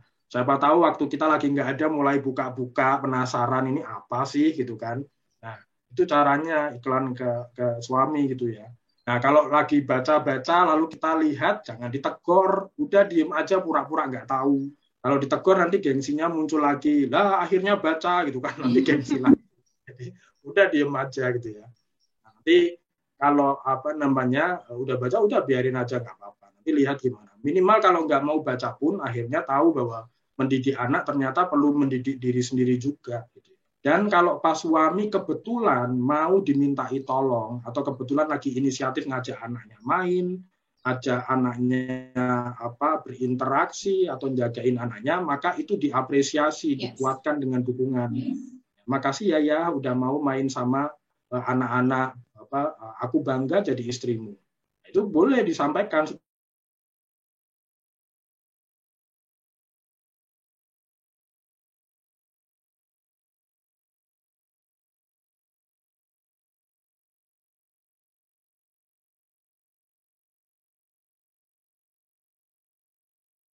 Apa yang baik itu yang didukung supaya ada keinginan untuk improve atau untuk mengulang lagi dan mengulang lagi lebih baik lagi. Itu ya Mediana. Oke, terima kasih Mas Angga. Sebenarnya pertanyaannya pas banget sama kita pernah di Cokolaspa baru-baru ini bikin caption feed ya, konten feednya. Jadi kalau aku boleh tambahin ya Mas Angga sebagai aku istri gitu ya, terus pengen dong suami aku support juga buat bantu anak gitu ya. Jadi kalau aku punya triknya adalah kita mencintai diri kita sendiri sampai kita ngisi tangki cinta kita sendiri. Kita udah mindfulness, kita udah merasa happy, merasa enjoy, baru kita ngobrol sama suami kayak deep talk gitu sama suami, komunikasiin dengan cara yang baik. Tapi kita pastikan dulu suami dalam kondisi kenyang, dalam kondisi happy, dalam kondisi mood yang terbaik nih, yang bisa kita komunikasi dua arahnya enak. Nah dari situ waktunya kita komunikasiin. Sama tadi benar kata Mas Angga kalau kita harus apresiasi semua tindakannya suami. Sekecil apapun kita apresiasi, misalnya diajak main segala macam gitu. Biasanya suami makin disanjung, makin apresiasi, makin happy gitu, makin senang bantu gitu. Mudah-mudahan bisa membantu teman-teman semua gitu ya. Nah, 3 menit lagi kita closing pertanyaan. Jadi ini pertanyaan terakhir yang akan kita bahas. Sebenarnya banyak banget nih, udah 30 lebih yang nanya, lebih malah, saya nggak sempat ngitung lagi. Nanti mungkin teman-teman yang udah baca materinya bisa kejawab, kalau ada yang belum bisa kejawab, bisa mungkin private consult sama Mas Angga ya, jika diperkenankan tinggal ke IG-nya Mas Angga aja, nanti ada infonya di situ, cara private consultnya gimana, jadi misalnya, aduh ada pertanyaan saya yang belum kejawab, tapi saya butuh jawabannya, bisa private consult, kayak saya dulu kemarin itu juga private consult, dan akhirnya Masya Allah tercerahkan banget gitu ya. Cuma emang jadwalnya suka penuh, jadi mudah-mudahan sabar nunggu jadwalnya. Gitu. Jadi pertanyaan terakhir, halo saya Vinka. Saya mau sharing dulu sebelumnya anak saya berusia 5 tahun dan saat ini sedang mengikuti offline kelas di TK dengan jumlah murid 4 orang. Pulang les pasti ada hal yang baru yang tidak disuka seperti meniru temannya. Misalnya kosakata yang menurut saya kurang sopan. Untuk mensiasatinya gimana ya Pak? Saya sadar hal-hal seperti ini pasti akan terus ada selama kita interaksi dengan orang lain. Jika diberitahu anak saya marah dan selalu bilang, saya jahat karena teman-teman dia nggak boleh, sedangkan karena teman-temannya boleh, sedangkan dia tidak boleh. Dia tidak suka dibeda-bedakan dengan orang lain. Bagaimana cara untuk anak saya menerima pendapat saya? Udah coba dibicarakan baik-baik, namun tetap dia merasa dibedakan. Ya, ya oke. Halo Vinka, makasih pertanyaan. Vinka namanya ya? Iya, Vinka. Ya oke Vinka. Ya jadi gini, kalau anak kita pulang bawa oleh-oleh kata-kata ajaib seperti itu yang menurut kita nggak oke, itu balik lagi sebetulnya itu satu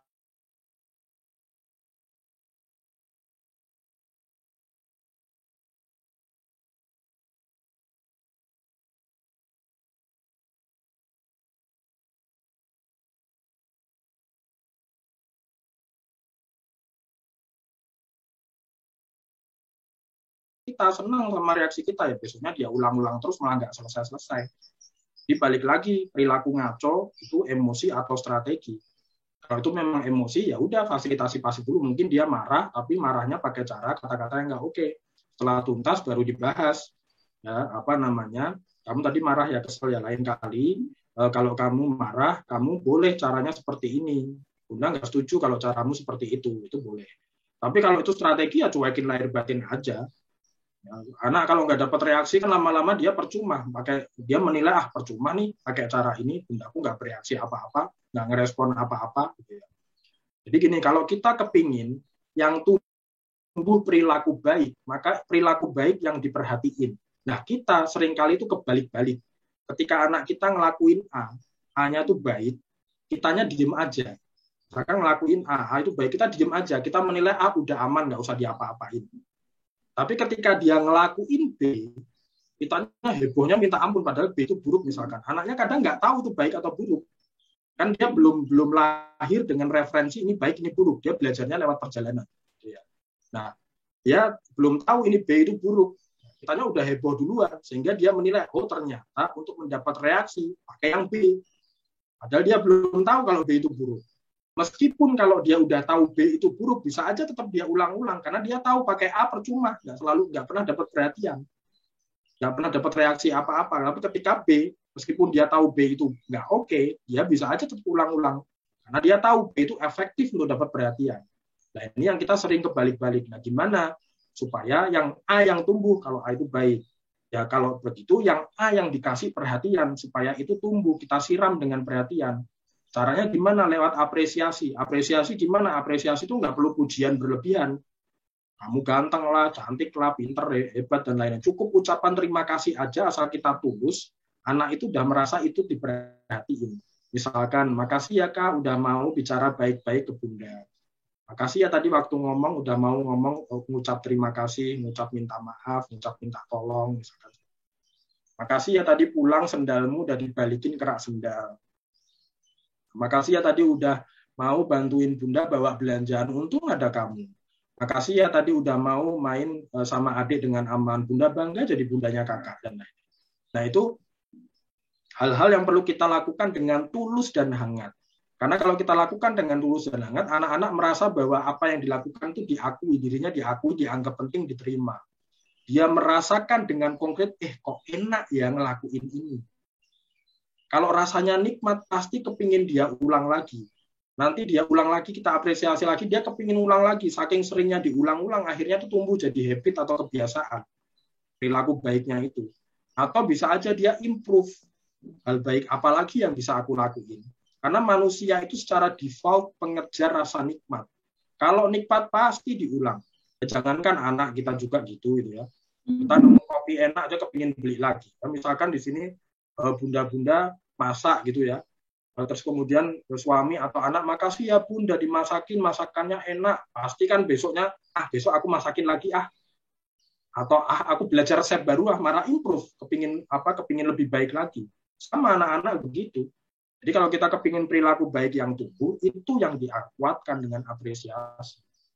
Sementara perilaku ngaconya, ya seperti ngomong nggak jelas tadi, itu perlakuin aja sebagai emosi atau strategi. Tentang emosi strategi tadi bisa udah dibahas di muka, kayaknya ini juga di recorder ya, jadi nanti bisa namanya minta linknya nonton lagi. Betul. Nanti kita kirim link rekaman sama materinya, insya Allah. Jadi, perilaku ngaconya supaya nggak berkembang itu dikelola aja sebagai emosi strategi. Strategi itu anak kalau misalkan gagal terus, lama-lama dia ganti kok nggak ngelakuin itu lagi. Nah dia tahu itu percuma. Anak tuh hanya melakukan sesuatu yang efektif. Yang nggak efektif bagi dia nggak dia lakuin. Contoh dia ngelihatin anak lain nangis gitu ya. Apakah dia selalu niru? Belum tentu. Tapi coba anak yang nangis itu bisa dapat sesuatu. Misalkan kita ajak anak kita jalan ke mall, dia lihat anak lain nangis gitu ya. Lah, kok nangis malah dapat ini itu. Dia bisa tiru itu. Jadi dia hanya meniru sesuatu yang seringkali efektif atau yang benar-benar nikmat dia lakukan. Nikmat ya bisa dapat perhatian. Dia nggak peduli meskipun kita nasihatin, apalagi kalau itu strategi, dia nggak peduli sama nasihatnya. Yang penting aku dapat reaksi, dapat respon. Gitu ya. Dan kalau bisa sih kalau memang temennya ternyata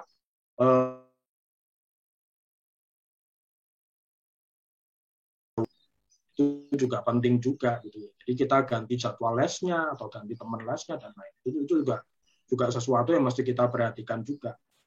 Itu ya Vinka ya. Oke, terima kasih banyak Mas Angga. Sudah jelas ya, mudah-mudahan nanti bisa dilihat lagi recordingnya nanti kita kasih di linknya di grup, sama kita kasih materinya dari Mas Angga. Insya Allah semua pertanyaan di sini sebenarnya udah ada di materi itu, asal kita praktekin. Jadi nggak cuma baca aja, tapi langsung kita praktekin, baru kita dapat jawabannya. Tapi kalau dibaca aja, waduh, nggak selesai-selesai nih permasalahan kita. Gitu. Jadi sekarang kita waktunya kuis dulu. Kuis ini hadiahnya free rental 1 unit mainan anak dari Zaida Rental.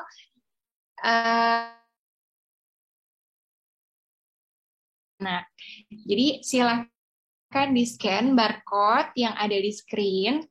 Kalau ada teman-teman yang pakai Zoom-nya dari handphone, bisa masuk ke bit.ly-nya, seperti di screen, bit.ly-nya Cokolaspa Quiz gitu ya. Nanti dijawab pertanyaan-pertanyaannya itu kayak semacam pilihan ganda sesuai dengan materi yang tadi Mas Angga sampaikan. Gitu ya. Nanti tinggal diklik-klik aja di situ jawabannya, ada 5 pertanyaan. 5 pertanyaan tentang materi hari ini gitu ya. Jadi ini ujiannya. Tadi kita belajar, udah tanya jawab, sekarang ujiannya. Yang menang nanti dapat 1 unit free rental mainan dari Zaida Rental, Masya Allah. Zaida Rental ini pokoknya udah trusted rental banget deh. Aku udah berapa tahun ya? Udah 2 tahun. Kalau sewa mainan anak, kalau yang besar-besar kan sayang ya. Kalau kita beli sendiri, anak tuh bosenan. Jadi mereka bisa sewa bulanan dan semuanya bersih, banyak produk barunya gitu. Oke, sudah teman-teman udah mulai menuju Bitly quiz-nya. Nanti habis ini pengumuman pemenang, terus kita foto bareng ya Mas Angga ya. Habis ini kita pengumuman pemenang dan foto bareng. Sambil ngisi kuisnya, sambil ngisi ujiannya, pilihan ganda, saya mau ngingetin bahwa kita tetap ada giveaway story ya, giveaway story yang hadiahnya 1 juta treatment dari Cokolaspa. Kalau di luar kota bisa diganti dengan produk. Itu tinggal teman-teman follow akunnya Cokolaspa, Cokolaspa Kids, Anak Juga Manusia, dan Zaida Rental, terus upload story ke kita. Kata-kata yang terkreatif, yang teroke nanti akan jadi pemenangnya. Kalau giveaway story kita umuminnya besok ya. Oke, semuanya udah scan barcode, linknya nggak bisa dibuka. Oke. Nanti di follow up sama Kang Aden ya. Kalau nggak bisa buka linknya, bisa scan langsung ke barcode-nya. Oke, udah ada yang udah ya. Kalau di laptop, baiknya scan barcode.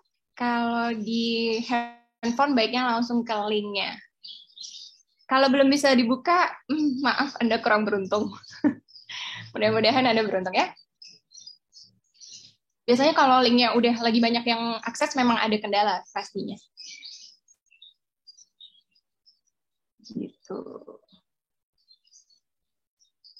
Gak bisa dibuka. Insya Allah. Sabar ya. Kalau yang nggak bisa dibuka linknya, mungkin bisa coba giveaway story-nya dengan teman-teman kirim insight story ke Cokolaspa, Zaida Rental, sama Anak Juga Manusia. Kalau yang bisa buka, alhamdulillah bisa dapat 1 unit mainan anak Zaida Rental. Sama semua peserta di sini dapat voucher 50.000 potongan untuk sewa di Zaida Rental. Jadi semua peserta yang ikut hari ini dapat voucher potongan 50.000 kalau mau sewa Zaida Rental. Nanti tinggal teknisnya kita umumin di grup ya. Gitu. Terus kita mau masuk ke penghujung acara. Mudah-mudahan teman-teman semua ilmu yang di sini bermanfaat buat teman-teman semua. Insya Allah bermanfaat, saya yakin ya. Karena saya juga banyak belajar hari ini, akhirnya, alhamdulillah. Dan teman-teman, kita nggak akan bisa berjuang untuk membesarkan anak kita dengan baik kalau sendirian. Jadi ada baiknya rekaman ini dikasih juga ke pasangan kita, atau yang tadi saya ada baca di pertanyaannya, ada yang tinggal sama mertua, ada yang tinggal sama saudara, atau ada juga anak yang mungkin dibantu dengan pengasuhnya. Bisa juga rekaman ini dilihatkan, di-share ke pengasuh atau suami kita, atau mertua yang tinggal bareng sama kita, supaya kita sama pandangannya gitu. Jadi kayak kode-kode tipis aja, tadi saya ikutan ini nih webinar sama Anak Juga Manusia, jadi ini linknya bagus loh ilmunya gitu. Jadi jangan, belajar nih, kamu harus belajar ini. Enggak, jadi kayak, ini linknya bagus loh gitu. Jadi share gitu aja. Kalau kita di satu rumah itu udah satu visi, udah satu tujuan untuk membesarkan anak kita seperti apa caranya, terus udah satu frekuensi bareng-bareng, itu akan lebih mudah insya Allah. Jadi jangan cuma kita yang belajar, terus tiba-tiba pendamping atau pengasuhnya nggak belajar, itu kayak sama aja bohong, nanti memberatkan kitanya. Terus apa saja yang dijelaskan Mas Angga hari ini, seperti kayak bernafas, melatih nafas gitu ya, melatih kesadaran nafas, kayak mindful breathing itu dilatih setiap hari sama teman-teman. Jangan lupa berlatih. Nanti mungkin kita bisa ingetin di grup. Sama Mas Angga ada satu pertanyaan dari saya. Kalau mindful breathing itu berarti kita menghirup nafas dari hidung dan memperhatikannya itu nafas dada atau nafas perut? Kalau itu nggak perlu bingung merhatiin, nggak perlu bingung soal tekniknya, mau apa jadi, aja boleh. Nafas apa aja ya, mau nafas dada, mau nafas perut, pokoknya kita perhatiin nafas kita naik turun gitu ya. Jadi bukan teknik nafasnya, tapi menyadari aja kita lagi nafas. Jadi yang kita fokusnya ke kesadaran kita ya. Iya, betul. Oke.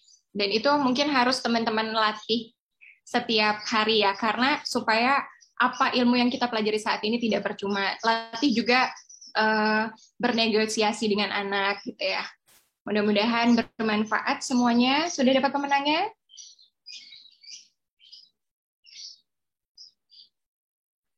Oke, udah ada semua pemenangnya. Oke, udah ada. Berarti silakan Kang Aden, bisa di ini Aleni atau Zalia. Oke, bisa dilihat pemenangnya. Oke. Tim kita, tim Cokolaspa, udah dapat pemenang 5 penanya terbaik.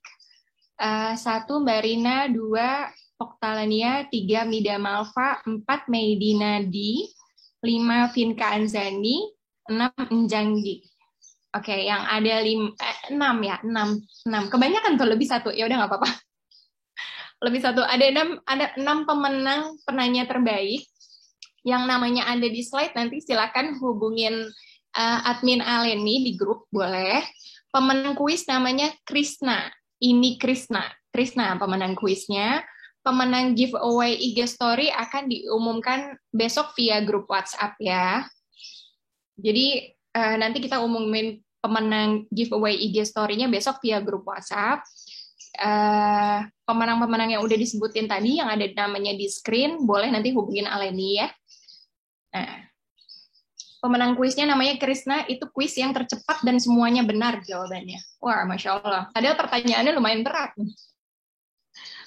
Ya, terus kita sesi terakhir kita foto bareng ya Mas Angga ya.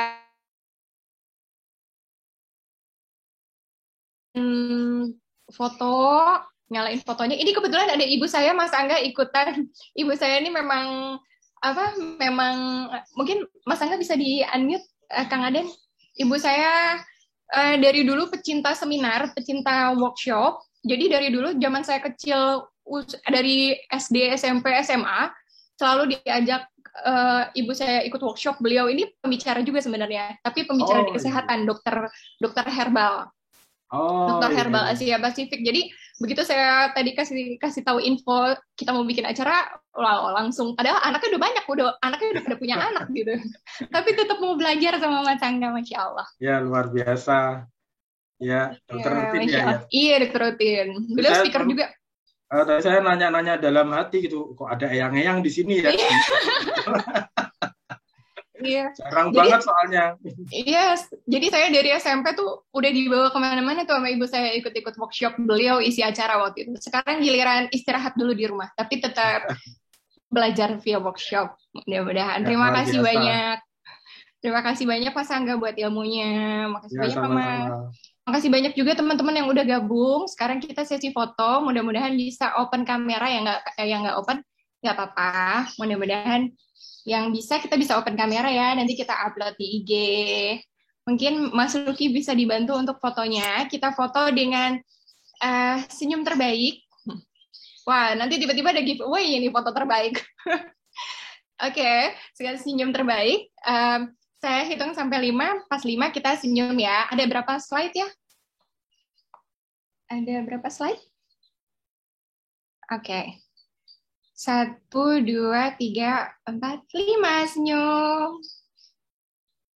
Oke. 3 slide. Oke, slide kedua. Senyum. Kita random nih, nggak tahu slide-nya ada di mana. Slide 2 atau slide 3. Alini dan Mas Luki, jangan lupa foto. Oke. 1, 2, 3, 4, 5, smile. Oke, good. Senyumnya pada manis-manis banget yang udah belajar ya, Masya Allah. Oke, slide ketiga. 1, 2, 3, 4, 5, smile. Oke, muka-mukanya muka-muka cerah nih Mas Angga, muka-muka ibu-ibu yang sudah waras gitu ya. Oke, terima kasih banyak Mas Angga. Terima kasih banyak atas semua ilmunya. Masya Allah, terima kasih juga teman-teman. Jangan lupa mempraktekkan apa ilmu yang sudah disampaikan Mas Angga. Jangan lupa juga untuk tetap membuat diri kita waras dan selaras dengan membahagiakan diri kita. Karena kami Cokolaspa percaya banget kalau semua wanita yang bahagia, ibu dan istri bahagia akan menjadikan keluarganya bahagia. Jadi porosnya keluarga, baterainya keluarga itu istri atau ibu, wanita. Jadi jangan lupa sering men-charge diri kita sama hal-hal yang kita suka. Di sini juga ada suami saya tuh, Mas Angga. Suami sama anak lengkap ikut keluarga saya, Masya Allah. Ya, Mas Luki, halo. Masya Allah, terima kasih Mas Angga, jazakallah khair. Terima kasih semua ya teman-teman. Iya, terima kasih teman-teman ya. Kita lanjut di grup untuk pengumuman Instastory-nya. Assalamualaikum warahmatullahi wabarakatuh. Waalaikumsalam warahmatullahi wabarakatuh.